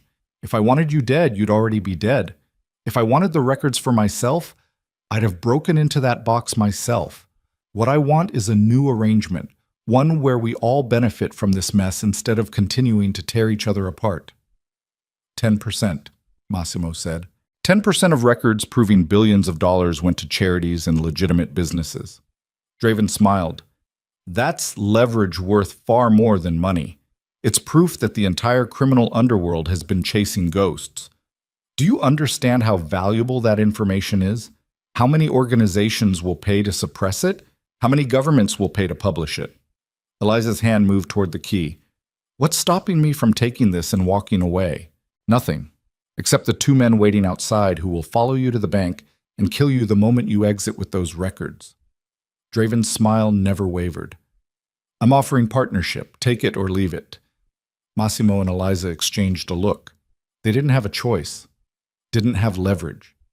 Didn't have anything except each other, and the faint hope that maybe, somehow, they could survive one more day. Deal, Massimo said. Draven pushed the key across the table. Then let's go collect our insurance policy. They walked back to the bank together. Draven stayed outside while Massimo and Eliza entered with the key. The receptionist smiled when they returned. Found it? Found it. Eliza placed the key on the desk. 10 minutes later, they were in the vault room. A bank employee unlocked box 847 and discreetly left them alone. Massimo opened the metal container. Inside were documents, hundreds of pages, financial records, transfer receipts, a ledger documenting every dollar her father had moved and where it had gone, children's hospitals, homeless shelters, scholarship funds, anonymous donations to families drowning in medical debt, and at the bottom, a handwritten letter addressed to Eliza. She unfolded it with shaking hands. Sweetheart, if you're reading this, I'm already gone. I'm sorry for the life I gave you. I'm sorry for the lies. I'm sorry I wasn't strong enough to stay dead when staying dead would have kept you safe. I took blood money and tried to make it clean. I don't know if that's possible, but I spent 15 years trying. Every dollar that funded violence became a dollar that funded hope. It won't erase what that money did originally, but maybe it made the world slightly less terrible. The records in this box will make you a target, but they'll also make you powerful. Use them wisely, trust no one, and live the life I couldn't give you. I love you. I always have. Dad. Eliza folded the letter and placed it back in the box. She didn't cry. Couldn't cry. She'd run out of tears somewhere between the burning cabin and watching her father die. They carried the documents out of the vault. Draven was waiting by the entrance, looking pleased. Everything you hoped for? Everything I feared, Eliza said. They walked out together into the bright Baltimore morning. Somewhere in the city, Luca DeLuca was still imprisoned. Somewhere else, Mercer was recovering from his gunshot wound and planning his next move. And somewhere far away, organizations who had spent 15 years chasing phantoms were about to discover the truth. Draven led them to a black SUV parked in a loading zone. My people will make copies. You'll receive digital backups within the hour. After that, we part ways and pretend this alliance never happened. And Luca? Massimo's voice was hollow. Already arranged. He'll be released at the waterfront in 2 hours. Alive, traumatized, but breathing. Draven opened the SUV's door. Consider it a gesture of goodwill. Goodwill. Massimo's laugh was bitter. Is that what we're calling this? We're calling it survival. Draven climbed into the vehicle. Which is more than most people get in our world. The SUV pulled away. Massimo and Eliza stood on the sidewalk, holding documents that proved her father had tried to do something good in a life built on terrible things. What now? Eliza asked. Now we collect my brother, and then we figure out how to disappear before everyone realizes we're still a problem. Massimo started walking toward the waterfront. Stay close. This isn't over yet. But Eliza knew the truth. It would never be over. Not really. She had crossed too many lines, seen too much, become something she couldn't uncross or unsee or unbecome. The waitress from Blackwater City was dead, buried in the same grave as her father and the innocent girl she used to be. What walked beside Massimo DeLuca toward the waterfront wasn't Eliza Vale anymore. It was something new, something harder, something that had learned to pull the trigger first and apologize to ghosts later, and that terrified her more than anything else that had happened in the past 3 days. The waterfront smelled like dead fish and diesel fuel. Gray water lapped against rotting pilings, while seagulls screamed overhead. Massimo checked his watch. for the third time in 5 minutes. He should be here by now. Eliza scanned the industrial docks stretching in both directions. Empty shipping containers stacked like rusted monuments. Abandoned warehouses with broken windows. The kind of place where people disappeared and nobody looked too hard for answers. Maybe Draven lied. He didn't lie. Massimo's jaw was tight. Lying would be simpler. This is something worse. A black van appeared at the far end of the dock. It drove slowly, deliberately, like it had all the time in the world. Massimo's hand moved to his weapon. Stay behind me. The van stopped 50 feet away. The side door slid open. 2 men climbed out, dragging a third between them. Even from a distance, Eliza could see Luca De Luca was in bad shape. His face was swollen. His clothes were torn. He couldn't stand without support. The men dropped him onto the concrete and climbed back into the van. It pulled away without a word, leaving Luca crumpled on the dock. Massimo ran. Eliza followed. They reached Luca together and Massimo dropped to his knees, checking his brother's pulse, his breathing, the extent of his injuries. Luca, look at me. Luca's eyes cracked open.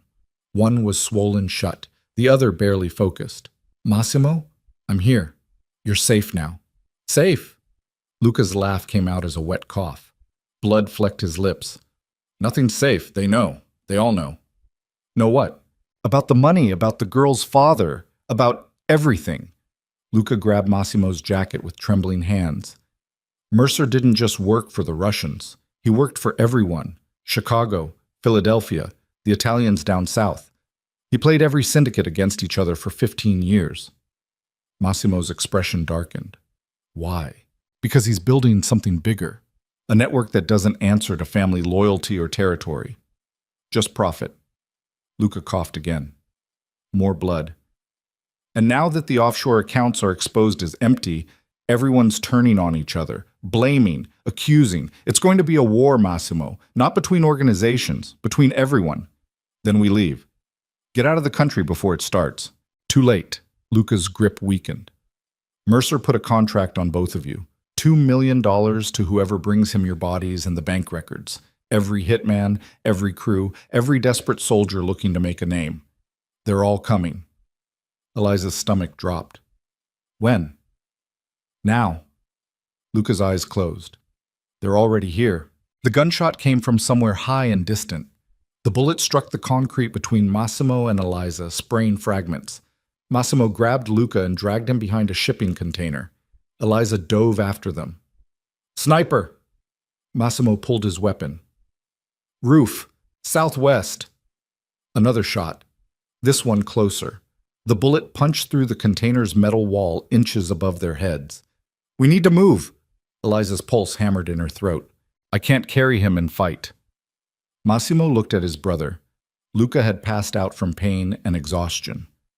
You have to help me. They lifted Luca between them and ran in a crouched shuffle toward the nearest warehouse. Bullets tracked their movement, kicking up concrete and sparking off metal. One shot grazed Massimo's shoulder. He grunted but didn't slow. They crashed through a warehouse door and into darkness. Inside, the space was vast and empty, except for scattered debris and old machinery. Dim light filtered through broken windows high above. Massimo lowered Luca against a support column and checked his shoulder. The bullet had torn through muscle but missed bone. Blood soaked his shirt. How bad? Eliza asked. I'll live. He tore a strip from his shirt and wrapped it around the wound. We need to find a way out that isn't the way we came in. Eliza moved to a window and peered through the grime. The waterfront outside was coming alive, men emerging from vehicles, spreading out with tactical precision, at least a dozen, maybe more. They're surrounding the building. Then we go up. Massimo pointed to a rusted metal staircase leading to the warehouse's upper levels. Find high ground. Make them work for it. They lifted Luca again and climbed. Each step sent pain radiating through Eliza's broken ribs. Sweat mixed with blood from the cuts covering her arms. By the time they reached the third-floor catwalk, her legs were shaking. Massimo set Luca down near a wall with a view of the entire warehouse floor. He checked his weapons. One pistol with half a magazine, a knife. That was it. We're not getting out of this, Eliza said quietly. Probably not. Massimo's voice was flat. But we're going to make it expensive for them. Below, the warehouse doors burst open. Men poured inside, moving with military efficiency. They fanned out, clearing corners, checking shadows. Professional, well-trained. Not the desperate street soldiers Eliza had expected. "Who are they?" she whispered. "Mercer's private contractors." Massimo watched them move. "He's not taking chances." One of the contractors spotted movement on the catwalk and shouted. Weapons raised. Muzzle flashes lit the darkness. Massimo returned fire. 2 shots. One contractor dropped. The others scattered for cover. "Count them," Massimo said.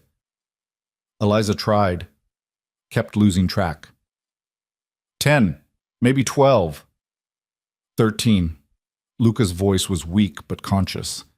"I counted 13 coming through the door." "Can you shoot?" "Give me a gun and we'll find out." Massimo handed him the backup pistol. Luca checked it with shaking hands. 3 rounds left.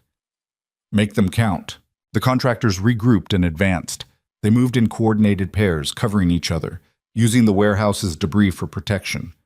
One pair reached the base of the metal staircase.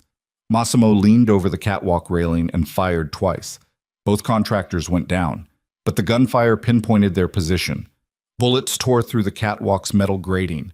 Eliza pressed herself flat as rounds punched through the floor beneath her. "We need to move." Massimo grabbed her arm. "Now!" They ran along the catwalk toward the far side of the warehouse. Behind them, contractors climbed the stairs. Ahead, the catwalk ended at a door marked Emergency Exit. Massimo kicked it open. Beyond was another warehouse, connected by a narrow bridge suspended 3 stories above an alley. The bridge swayed under their weight as they crossed. Below, more contractors appeared. They raised their weapons. "Go!" Massimo fired downward, forcing them back. "Don't stop!" They reached the second warehouse and slammed the door shut. Massimo dragged a metal shelf across it as a barricade. It wouldn't hold long, but it didn't need to. This warehouse was older, more deteriorated. Holes in the roof let in streams of afternoon sunlight, and in the center of the floor sat something unexpected. A boat, massive, half-finished, sitting on blocks like a beached whale. "My uncle's project." Massimo stared at it. He was building this before he died. Never finished it. Why is it still here? Because nobody wanted to deal with moving it. Massimo moved toward the boat. "But it might give us cover." They climbed onto the deck using a ladder propped against the hull. The boat's interior was a maze of unfinished compartments and exposed framework. Massimo led them deep into the structure, finding a space where they could see the warehouse entrance but remain hidden.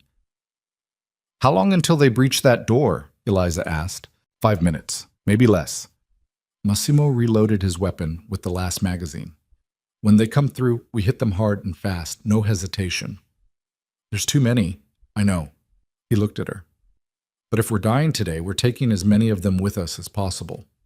Luca laughed weakly from where he sat propped against a bulkhead. Always the optimist. "Shut up and conserve your strength."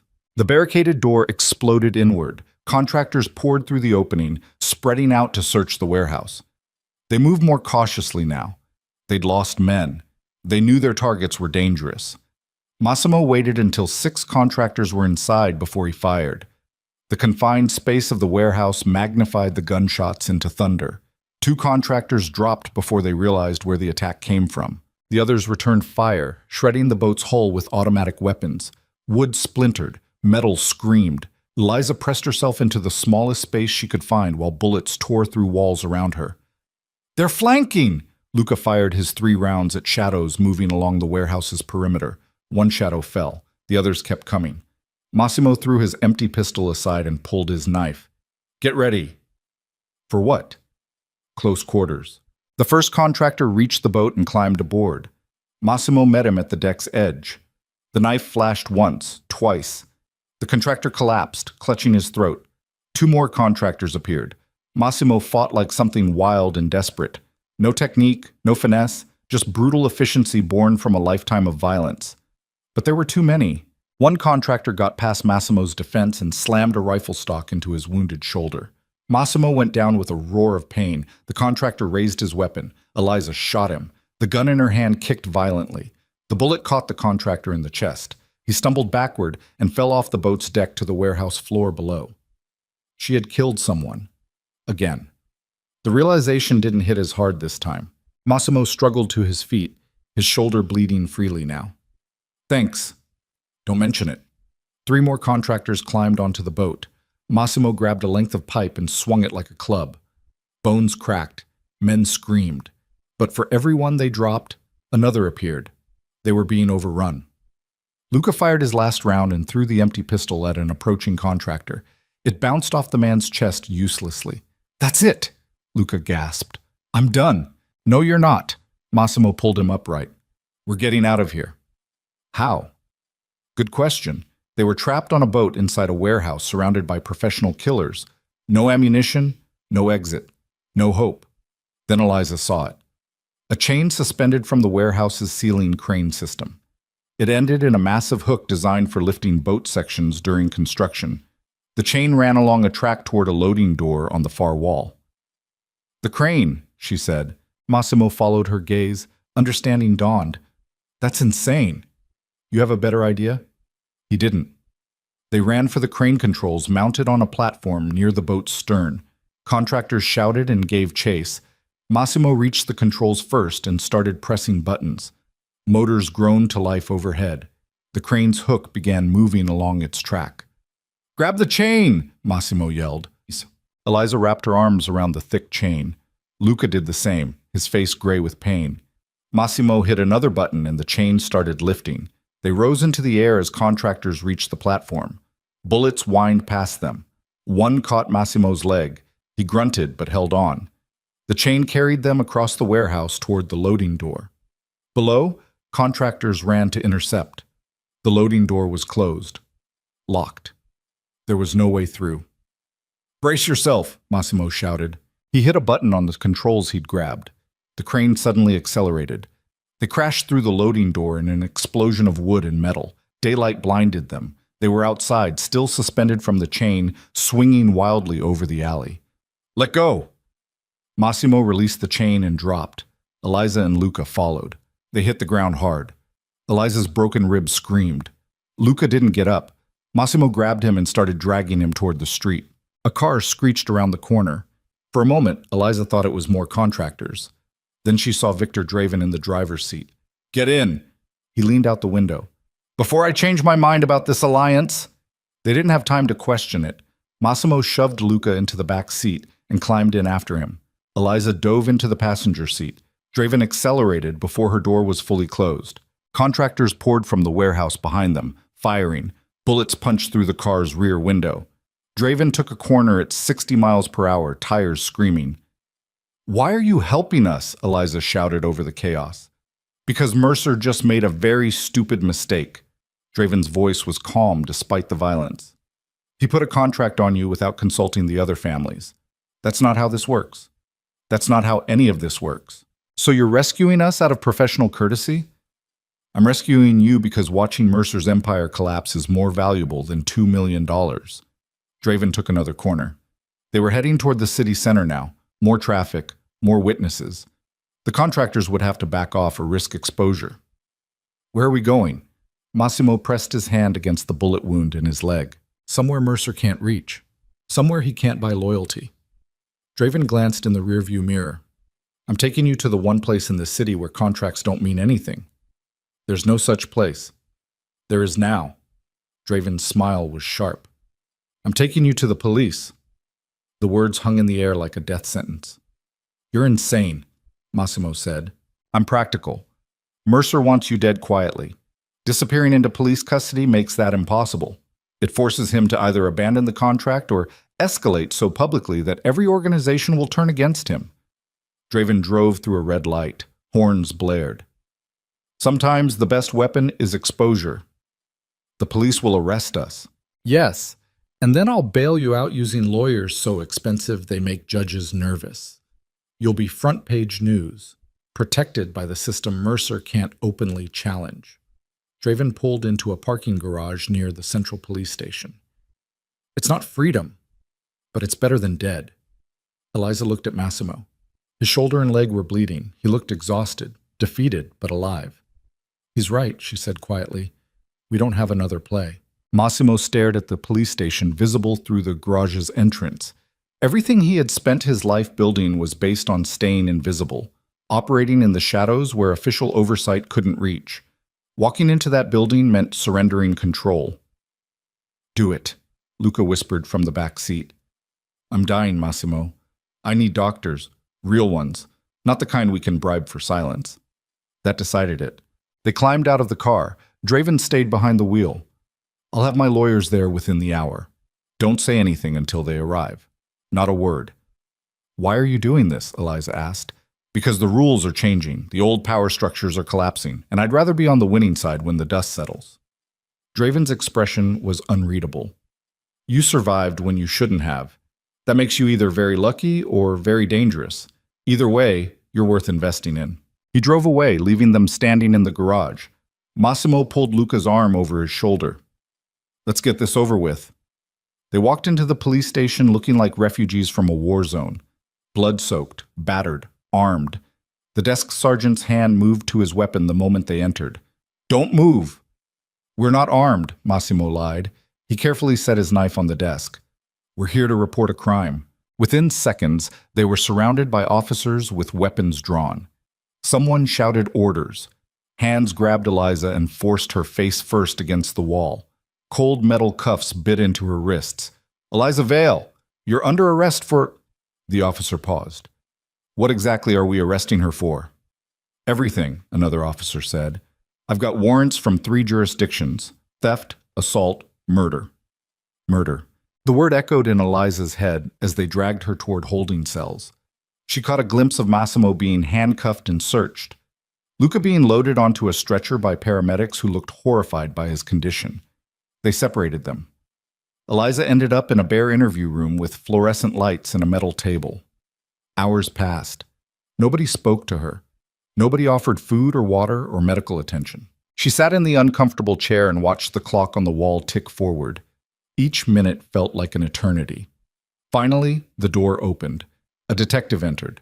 Middle-aged, gray hair, eyes that had seen too much. "Miss Vale, I'm Detective Morris. We need to talk." "I want a lawyer." "Your lawyer is in the building.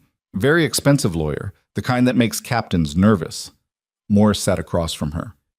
"But before he gets here, I want to know one thing. Are you being held against your will by Massimo De Luca?" "No." "Because if you are, we can protect you. Witness protection, new identity, the whole program." "I'm not a victim." Morris studied her face. "You look like a victim." "Looks can be deceiving." Eliza met his eyes without flinching. "I'm exactly where I chose to be." "Then you're either brave or stupid." "Probably both." The door opened again. A man in a suit that cost more than Eliza's entire education entered.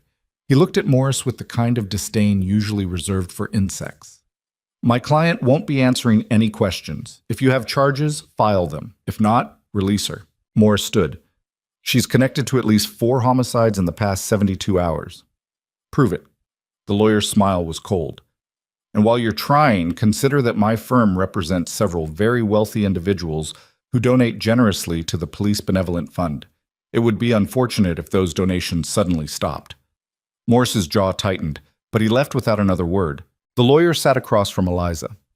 "My name is Carson. Victor Draven retained my services. I'm going to get you out of here, but it's going to take time. In the meantime, say nothing to anyone, understood?" "What about Massimo and his brother?" "Being handled separately. Luca's in surgery. Massimo's being processed for multiple outstanding warrants, but he'll be out within 24 hours. Carson pulled out a tablet and started typing. "You, however, are a more complicated case. You're technically not wanted for anything concrete, just connected to investigations."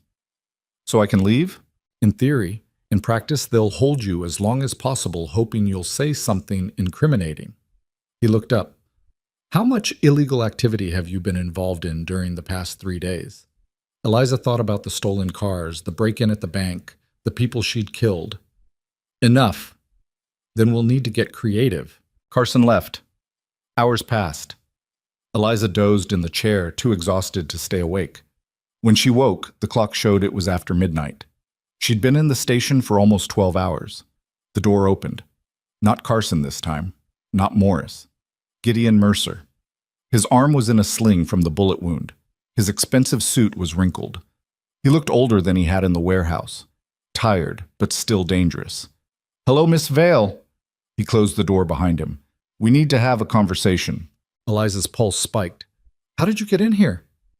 "I have friends everywhere, including this police station."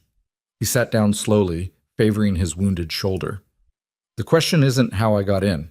It's whether you're smart enough to listen to what I'm about to offer. I'm not interested in anything you're selling, not even your life." Mercer leaned forward. "Because right now, you're sitting in a police station surrounded by officers who would happily look the other way while I walk you out a side entrance to a waiting car. Nobody would ever see you again. My lawyer is being delayed by a very convenient traffic accident. He won't arrive for at least another hour."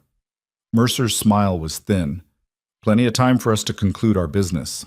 Eliza's hand moved to her pocket. Empty. They'd taken everything when they arrested her. "What do you want?" "The bank records, all copies, digital and physical." Mercer's voice was calm, reasonable.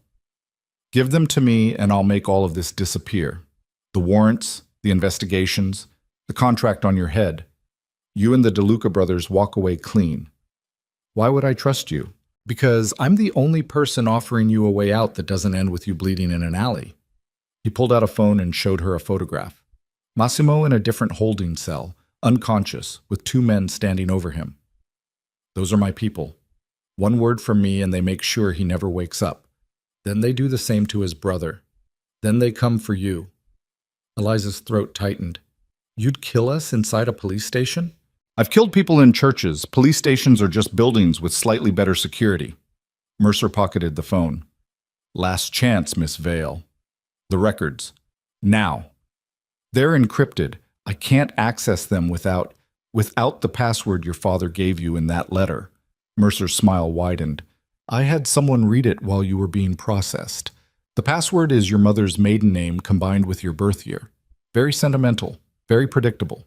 He knew everything, had planned for everything, and she was trapped in a room with a man who had already proven he was willing to kill to protect his secrets." Eliza thought about her father bleeding out on a warehouse floor, about Massimo taking a bullet to help her escape, about Luca beaten and broken but still trying to warn them.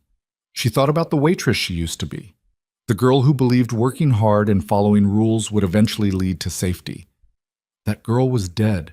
What remained was someone who had learned to survive in a world where rules were just suggestions and safety was an illusion.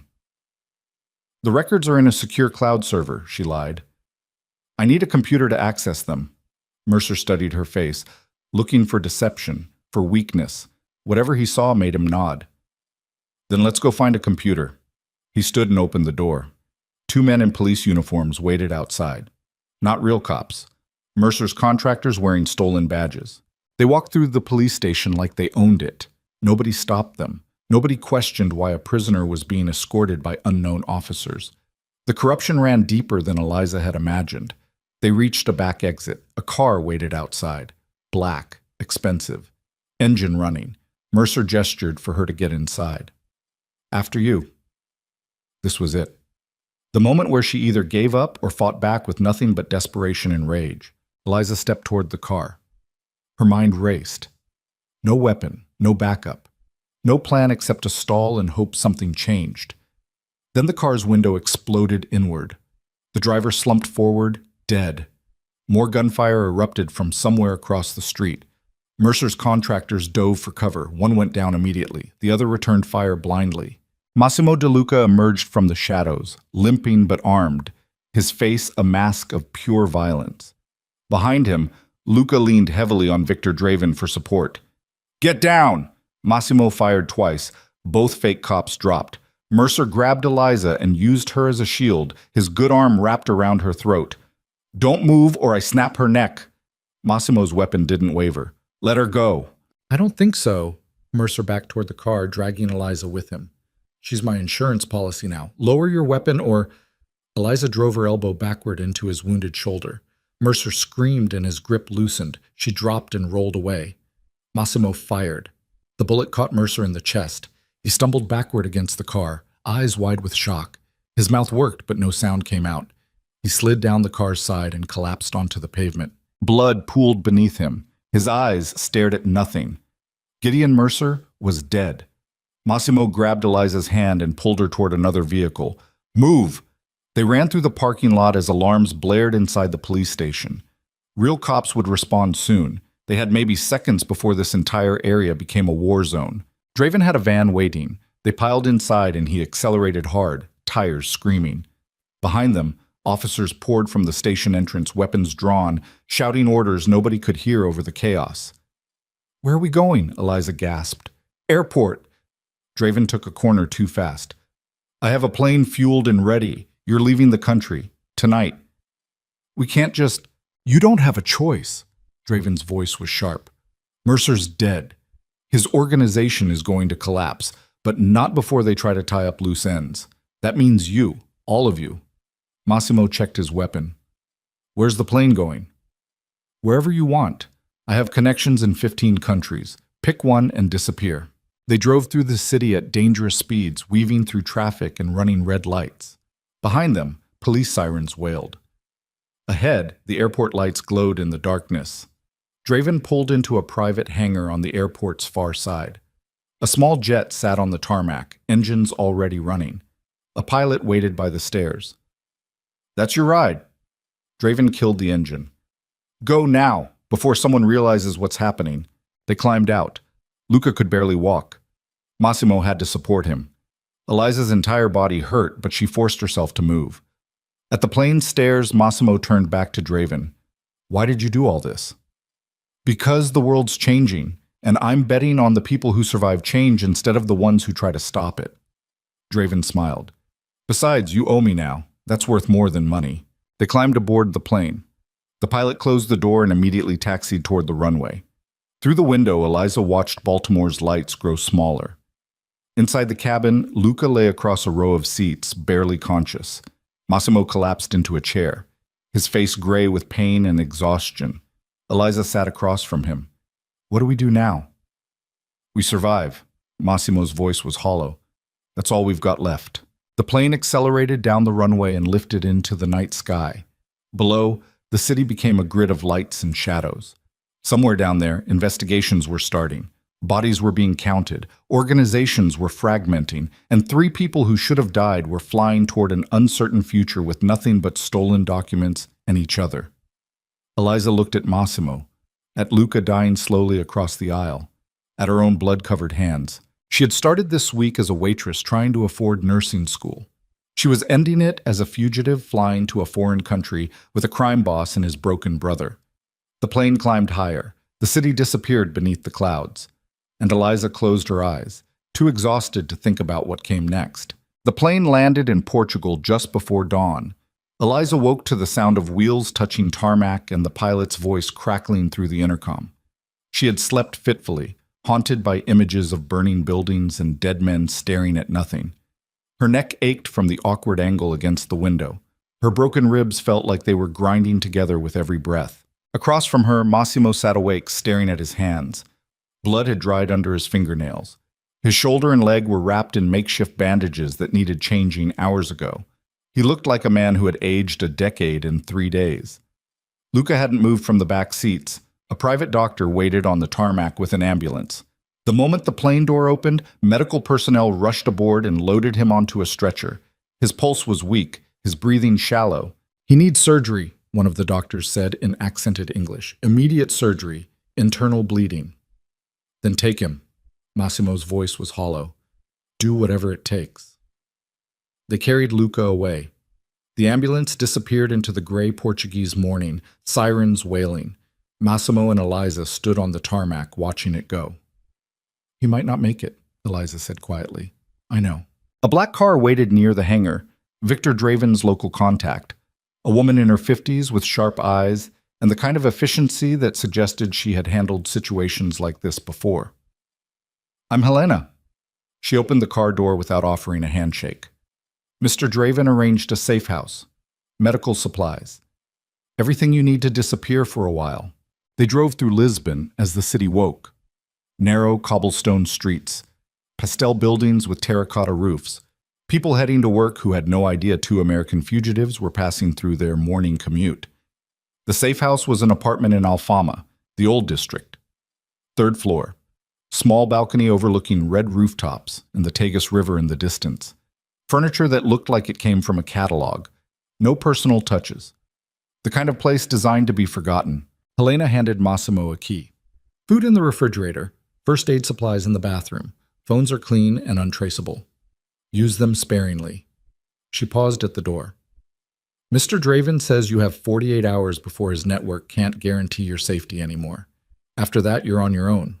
She left without waiting for thanks. Massimo locked the door and immediately checked every window, every exit, every possible approach. Old habits from a life spent looking over his shoulder. Eliza collapsed onto the couch. What happens now? Now we wait. Massimo moved to the bathroom. Wait for news about Luca. Wait to see if anyone followed us.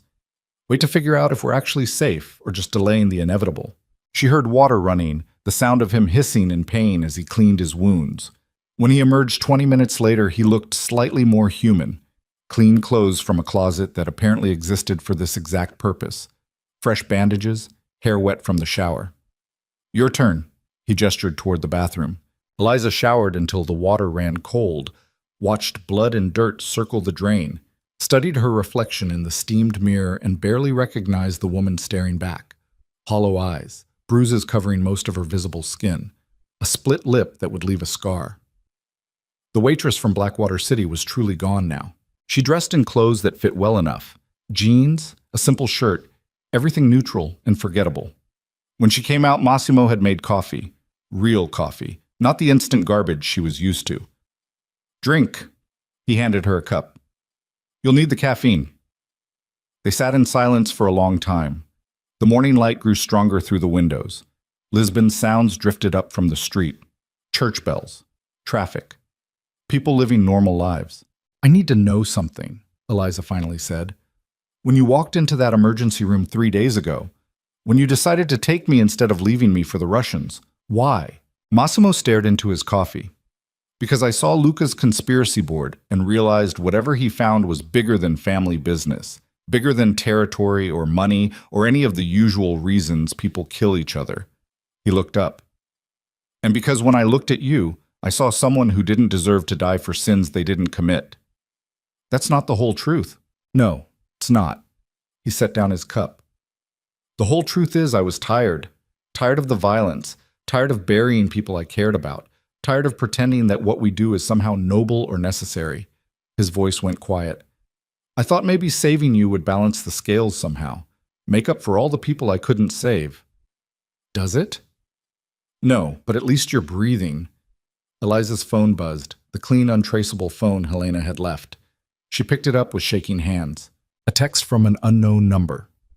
Your father's records are now public. Every major news outlet, every government agency. The offshore account conspiracy is headline news. She showed Massimo. He read it twice. Draven. He leaked them? He said the best weapon was exposure. Massimo's jaw tightened. He wasn't lying. By making everything public, he destroyed the value of keeping us alive. Nobody benefits from killing witnesses when the whole world already knows the truth. Another text arrived.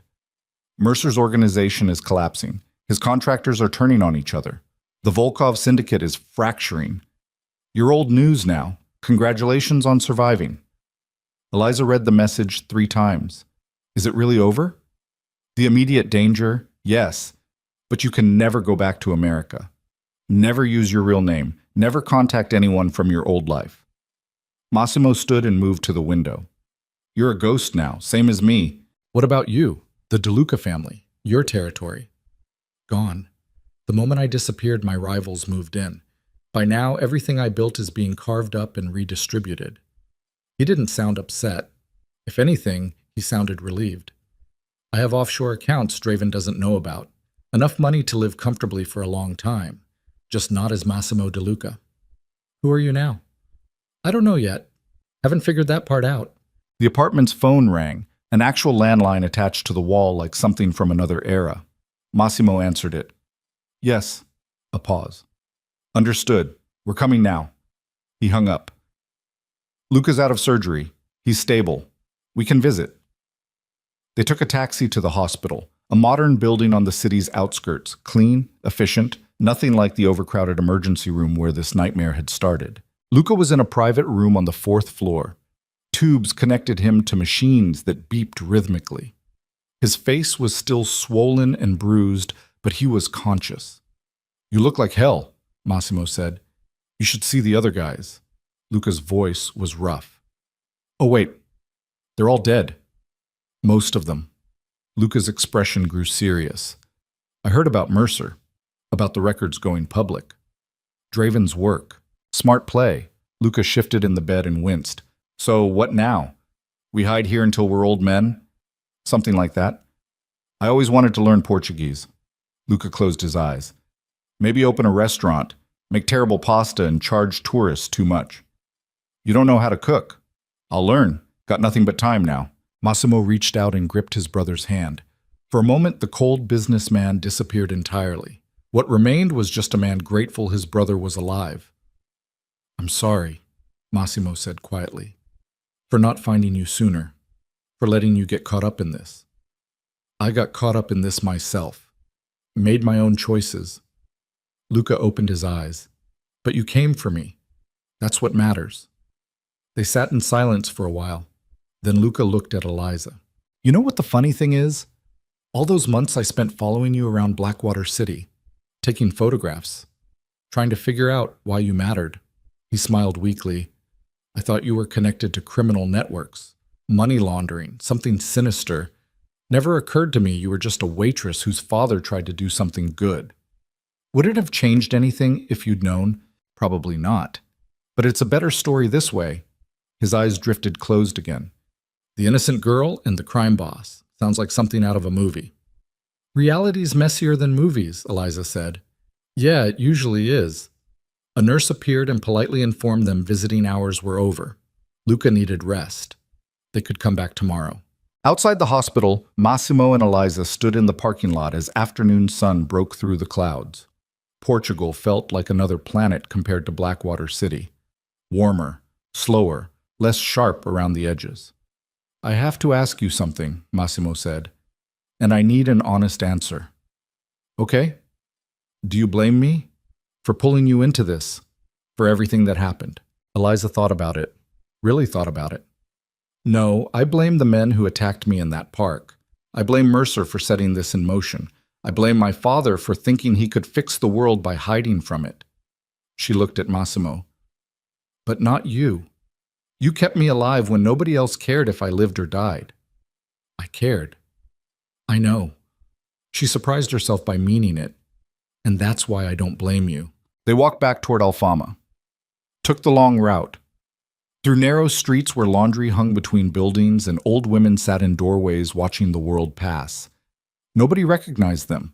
Nobody cared who they used to be. "I need to figure out what happens next," Eliza said. "I can't just hide in that apartment forever." "What do you want to do?" She hadn't thought about it, hadn't let herself think beyond survival. But now, walking through a foreign city where nobody knew her name or her history, possibilities opened up. "I want to finish nursing school, under a different name, in a different country." She surprised herself with how certain she sounded. "My father spent 15 years giving blood money to people who needed help. Maybe I can do something similar, actually help people instead of just serving them coffee." That's not a small goal. Nothing about the past 3 days has been small. Massimo nodded slowly. "I have connections. People who can create documents, get you enrolled in programs that don't ask too many questions. It'll take time and money, but it's possible." "Why would you help me do that?" "Because you deserve a chance to become something other than a victim or a fugitive." He stopped walking and turned to face her. "And because somewhere along the way, keeping you alive became more important than anything else." The words hung between them, heavy with meaning neither of them was ready to fully examine. "I'm not looking for a relationship," Eliza said carefully. "I'm too broken for that right now." "So am I." Massimo's voice was honest, raw. "But that doesn't mean we can't look out for each other." They continued walking, reached the apartment as the sun began setting over the river. Inside, Massimo ordered food from a local restaurant. They ate at the small table in silence, both too exhausted for conversation. Later, as darkness fell over Lisbon, Eliza stood on the balcony and watched lights come on across the city. Somewhere out there, her father's records were being analyzed by journalists and investigators. The conspiracy he died protecting was being exposed piece by piece.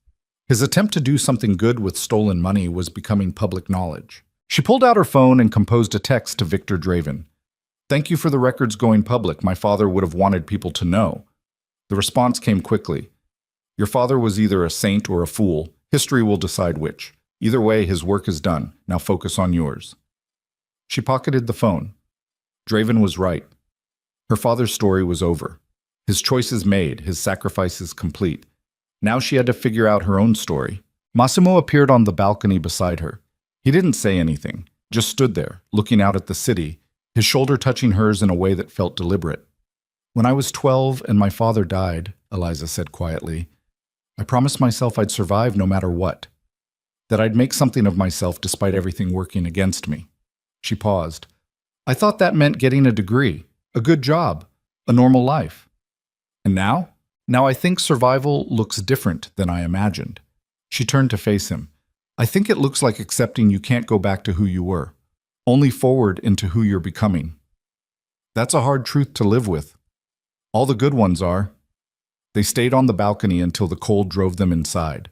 Massimo disappeared into one of the bedrooms without saying goodnight. Eliza took the other room. The bed was comfortable, the sheets were clean, but sleep came slowly. When it finally arrived, she dreamed of her father, not bleeding out on a warehouse floor, but younger, healthier, standing in their old kitchen, teaching her how to make pancakes. In the dream, he smiled and told her she was going to be okay, that she had survived the worst of it. She woke believing him. Days passed. They fell into a strange routine. Mornings at the hospital visiting Luca, who grew stronger each day. Afternoons exploring Lisbon like tourists. Evenings in the apartment, planning their next moves.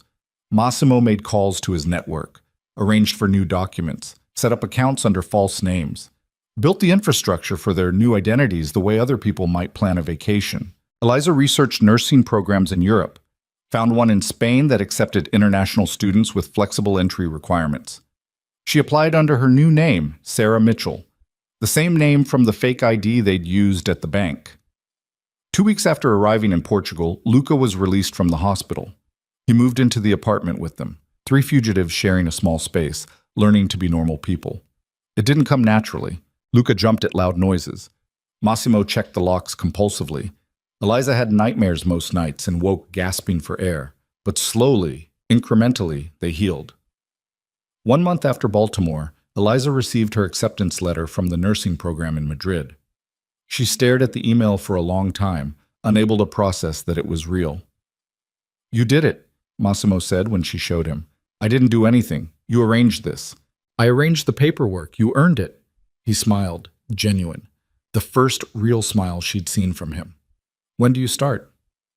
6 weeks? Then we have time to celebrate." That night they went to a restaurant in Bairro Alto, sat on a terrace overlooking the city lights, ordered wine that cost more than Eliza used to make in a week. Luca told terrible jokes. Massimo relaxed enough to laugh. Eliza felt something she hadn't experienced in months. Peace. Temporary, fragile peace, but real nonetheless. On the walk home, Massimo pulled her aside on a quiet street corner. "I need to tell you something." "Okay." "When you leave for Madrid, I'm not coming with you." The words hit harder than expected. "Why not?" "Because you need space to become who you're going to be, and I need to figure out how to be something other than what I was." His voice was steady, certain. "We can't build new lives if we're clinging to each other out of trauma. So this is goodbye?" "This is see you later." He reached into his pocket and pulled out a phone, clean, untraceable. "My number's already programmed in. If you need anything, if you're in danger, if you just want to talk, call me. And if I don't call, then I'll know you made it out, that you built something good from all this destruction." He touched her face gently. "And that'll be enough." Eliza felt tears burning her eyes. "What will you do?" "Luca wants to open that restaurant. I think I'll help him. Learn to cook. Learn to be someone who creates things instead of destroying them." He smiled sadly. "It's not much of a plan. but it's more than I had 3 months ago. They stood there on the street corner while people walked past. Two broken people who had survived the unsurvivable, who had learned to pull triggers and make impossible choices and live with consequences that would never fully fade. "Thank you," Eliza said, "for everything. Don't thank me. Just survive. That's all I ask." She kissed him, quick, gentle. Not the beginning of something new, but the acknowledgement of what they'd been through together. When she pulled back, his eyes were wet. "Go to Madrid," he said quietly. "Become the person your father wanted you to be. The person you fought so hard to become. What if I fail?" "Then you fail. But at least you'll fail trying." 6 weeks later, Eliza stood in a Madrid apartment that was technically hers. Small, affordable on the stipend the program provided. A view of other apartments and a narrow street where delivery trucks idled at odd hours. It was perfect. She enrolled in classes, met other students who knew nothing about her past, learned medical terminology in Spanish, and struggled through anatomy coursework that made her nursing school in America look easy. She called Massimo once a month. Short conversations about nothing important. He told her about the restaurant, how Luca was learning to make real Italian pasta, how they had hired local staff and were teaching them recipes Massimo's mother used to make. She told him about her classes, about the patients she worked with during clinical rotations, about the people she was helping. They never talked about Baltimore, never discussed the bodies they left behind or the scars they still carried. Some things were better left in the past. 1 year after the nightmare began, Eliza received a letter forwarded through Victor Draven's network. No return address, just a single sheet of paper with handwriting she didn't recognize. "Miss Vale, you don't know me, but I know your father. He asked me to contact you if anything happened to him. I'm writing to let you know that before he died, he made arrangements. Scholarship funds in your name, distributed to medical students who can't afford their education. He wanted to make sure others didn't struggle the way you did. The funds are managed by a trust that can't be traced back to you. You'll never have to explain where the money came from, but hundreds of students will graduate because your father decided blood money could be transformed into something good.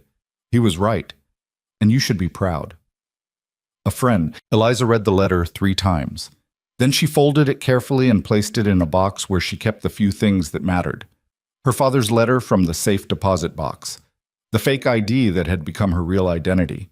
A photograph of her and Massimo taken in Lisbon on one of the good days. She stood at her apartment window and watched Madrid wake up. Somewhere out there, students were starting their medical education funded by money stolen from criminals and redistributed by a man who thought he could balance scales that were never meant to be balanced. Her father had been wrong about a lot of things. But maybe he'd been right about this. 2 years after Baltimore, Eliza graduated from the nursing program. Top of her class. She got job offers from 3 hospitals, chose the one that worked with underserved populations, the patients who couldn't afford private care, the ones the system had given up on. People like she used to be. On her first day, she wore a name tag that read Sarah Mitchell, RN. Nobody questioned it. Nobody knew the person she used to be or the things she'd done to survive. That night, she called Massimo. "I did it," she said when he answered. "I actually did it. I never doubted you would." His voice was warm, proud. "How does it feel?" "Terrifying. And right. And like maybe everything we went through wasn't completely pointless." "It wasn't pointless. You're proof of that." They talked for an hour. About the restaurant that was now successful enough to need a second location. About Luca, who had met someone and was talking about settling down. About the life they'd built from the ashes of their old ones. "Do you ever regret it?" Eliza asked. "Walking away from the DeLuca family, giving up everything." Massimo was quiet for a long time. "No, what I had wasn't a life. It was just survival dressed up in expensive suits and deadly consequences." A pause. "This is better, smaller, but better. I'm glad." "Me too." They said goodbye. Eliza hung up and stood at her window watching the Madrid night. Somewhere across the ocean, Massimo was probably doing the same thing. 2 people connected by trauma and survival, and the strange understanding that came from walking through hell together. She thought about the girl who had stumbled into that emergency room covered in blood and afraid of everything. That girl was gone. Dead and buried alongside everyone else who hadn't survived the war that almost consumed them all. What remained was someone stronger, harder, but not broken. Never broken. The next morning, Eliza showed up for her second day of work. A woman came into the emergency room with a split lip and frightened eyes. Young, maybe 23, holding herself like someone who expected the next hit to come any second.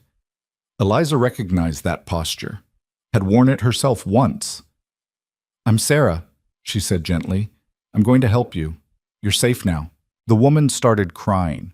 Eliza held her hand and let her cry, helped her fill out paperwork, made sure she got connected to resources that could actually help.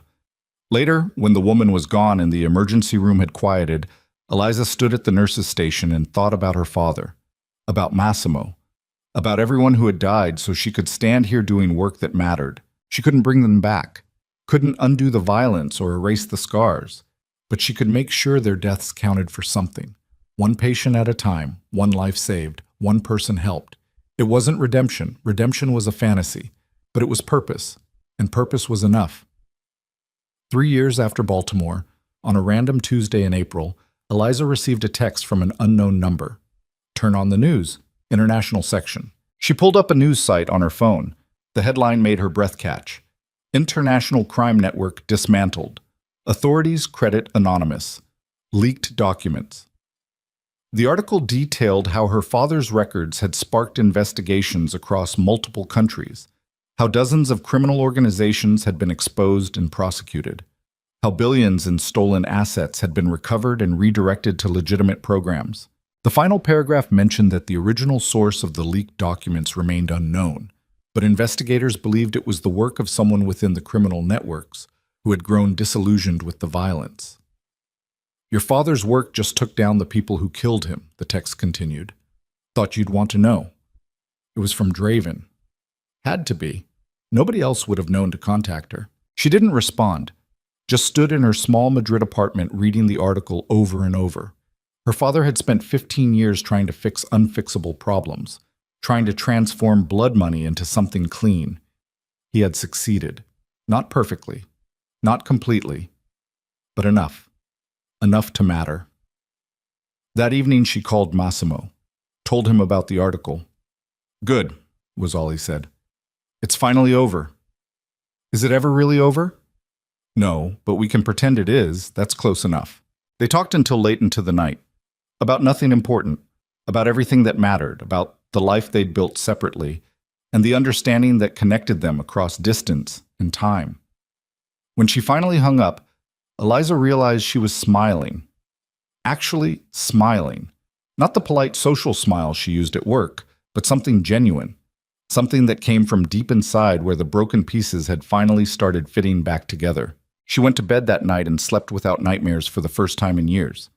5 years after Baltimore, Eliza stood in a Madrid hospital wearing scrubs and a stethoscope around her neck. A senior nurse now, training newer staff, making decisions that saved lives. She had built something real from the wreckage, something that mattered. Her phone buzzed, a text from Massimo. "Luca's getting married next month. Restaurant ceremony? Small. If you want to come, you're invited. No pressure." Eliza stared at the message for a long time, then typed back, "I'll be there."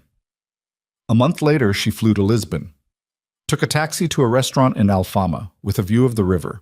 The sign out front read Fratelli in elegant script. Brothers. Inside, the place was beautiful, warm lighting, tables filled with friends and family. Luca stood at the front wearing a suit that actually fit, looking healthier than she'd ever seen him. His bride was Portuguese, pretty, happy. Massimo stood beside his brother as best man. When he saw Eliza enter, his expression shifted.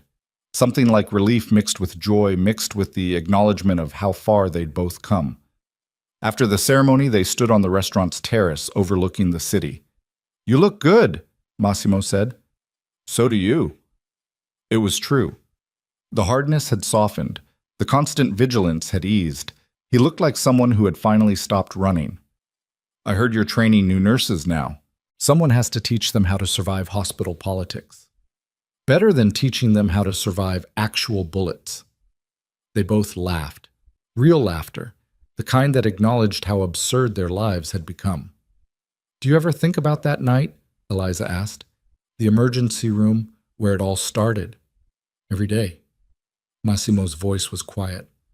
I think about the choice I made, taking you instead of leaving you, how that one decision changed everything. Regret it? Never. He turned to face her. Because of that choice, I'm standing here at my brother's wedding instead of attending his funeral. Because of that choice, you're saving lives instead of dying in an alley. The cost was high, but the alternative was worse. Eliza nodded slowly. I used to think my father was a coward for running away, for letting me believe he was dead. She looked out at the city lights. Now I think he was just trying to survive in a world that didn't leave room for good people. He was both, coward and hero. Most people are. What are we? Massimo considered the question. Survivors. That's all we ever were. All we'll ever be. Music drifted from inside the restaurant. Luca was dancing with his new wife. Other guests joined them, a celebration of life after so much death. Dance with me, Eliza said. I don't dance. Neither do I. Let's be terrible together. They went inside, moved clumsily to music they didn't know in a language they barely spoke. Two broken people who had learned to live with their scars instead of being defined by them. Later, when the night grew late and guests began leaving, Massimo walked Eliza to her taxi. Will I see you again? He asked. I don't know, maybe. She paused. But I know you're out there, that you're okay, that's enough. Same. He kissed her forehead. Go save more lives, Sarah Mitchell. Go cook more pasta, whoever you are now. The taxi pulled away. Eliza watched through the rear window as Massimo stood on the street, one hand raised in farewell. Then he turned and walked back into the restaurant where his brother's wedding was still celebrating. The taxi drove through Lisbon's narrow streets, past the apartment where they'd hidden, past the hospital where Luca had recovered, past all the places where their impossible survival had begun. When she reached the airport, Eliza boarded her flight back to Madrid, back to her work, back to the life she'd built from absolutely nothing. She settled into her seat and closed her eyes, thought about her father watching from a distance, about Massimo learning to cook in a restaurant by the river, about all the people who hadn't survived so that she could. The plane lifted into the night sky. Below, Portugal disappeared into darkness, and Eliza opened her eyes and looked forward, not back at what she'd lost or who she'd been, but forward at who she was becoming. A nurse who saved lives, a survivor who refused to let trauma define her, a woman who had learned that sometimes the only way to win was to keep breathing when everything tried to make you stop. The seatbelt sign turned off. Around her, passengers settled in for the flight. Normal people living normal lives who would never know what she'd been through or how hard she'd fought to be sitting here among them. And that was fine. Better than fine. Because somewhere between the emergency room and this airplane seat, Eliza Vale had died and Sarah Mitchell had been born. Not from running away. Not from hiding. But from choosing to survive despite impossible odds. From transforming pain into purpose. From learning that the best revenge against the people who tried to destroy you was building something beautiful from the wreckage they left behind. She pulled out her phone, typed one final message to Massimo. Thank you for that night in the emergency room, for choosing to save me when you didn't have to, for teaching me that survival isn't the same as living, but it's where living starts. His response came before the plane demanded phones be put away. Thank you for reminding me that some people are worth saving, even when it costs everything. Eliza pocketed the phone, looked out the window at the stars scattered across the infinite darkness, and for the first time since her father died, she felt something close to hope. Not the naive hope of someone who believed the world was fair or kind, but the hard-earned hope of someone who had walked through hell and come out the other side still breathing, still fighting, still refusing to give up. That was enough. That would always be enough. The plane cut through the night sky, carrying her toward tomorrow and all the tomorrows after that, carrying her away from the violence and toward the quiet work of healing, her own healing, and the healing she could bring to others. Below, cities glowed like scattered embers. Above, stars burned in the infinite dark. And between them, Eliza flew forward into whatever came next, scarred but unbroken, changed but not destroyed, alive in a way that mattered.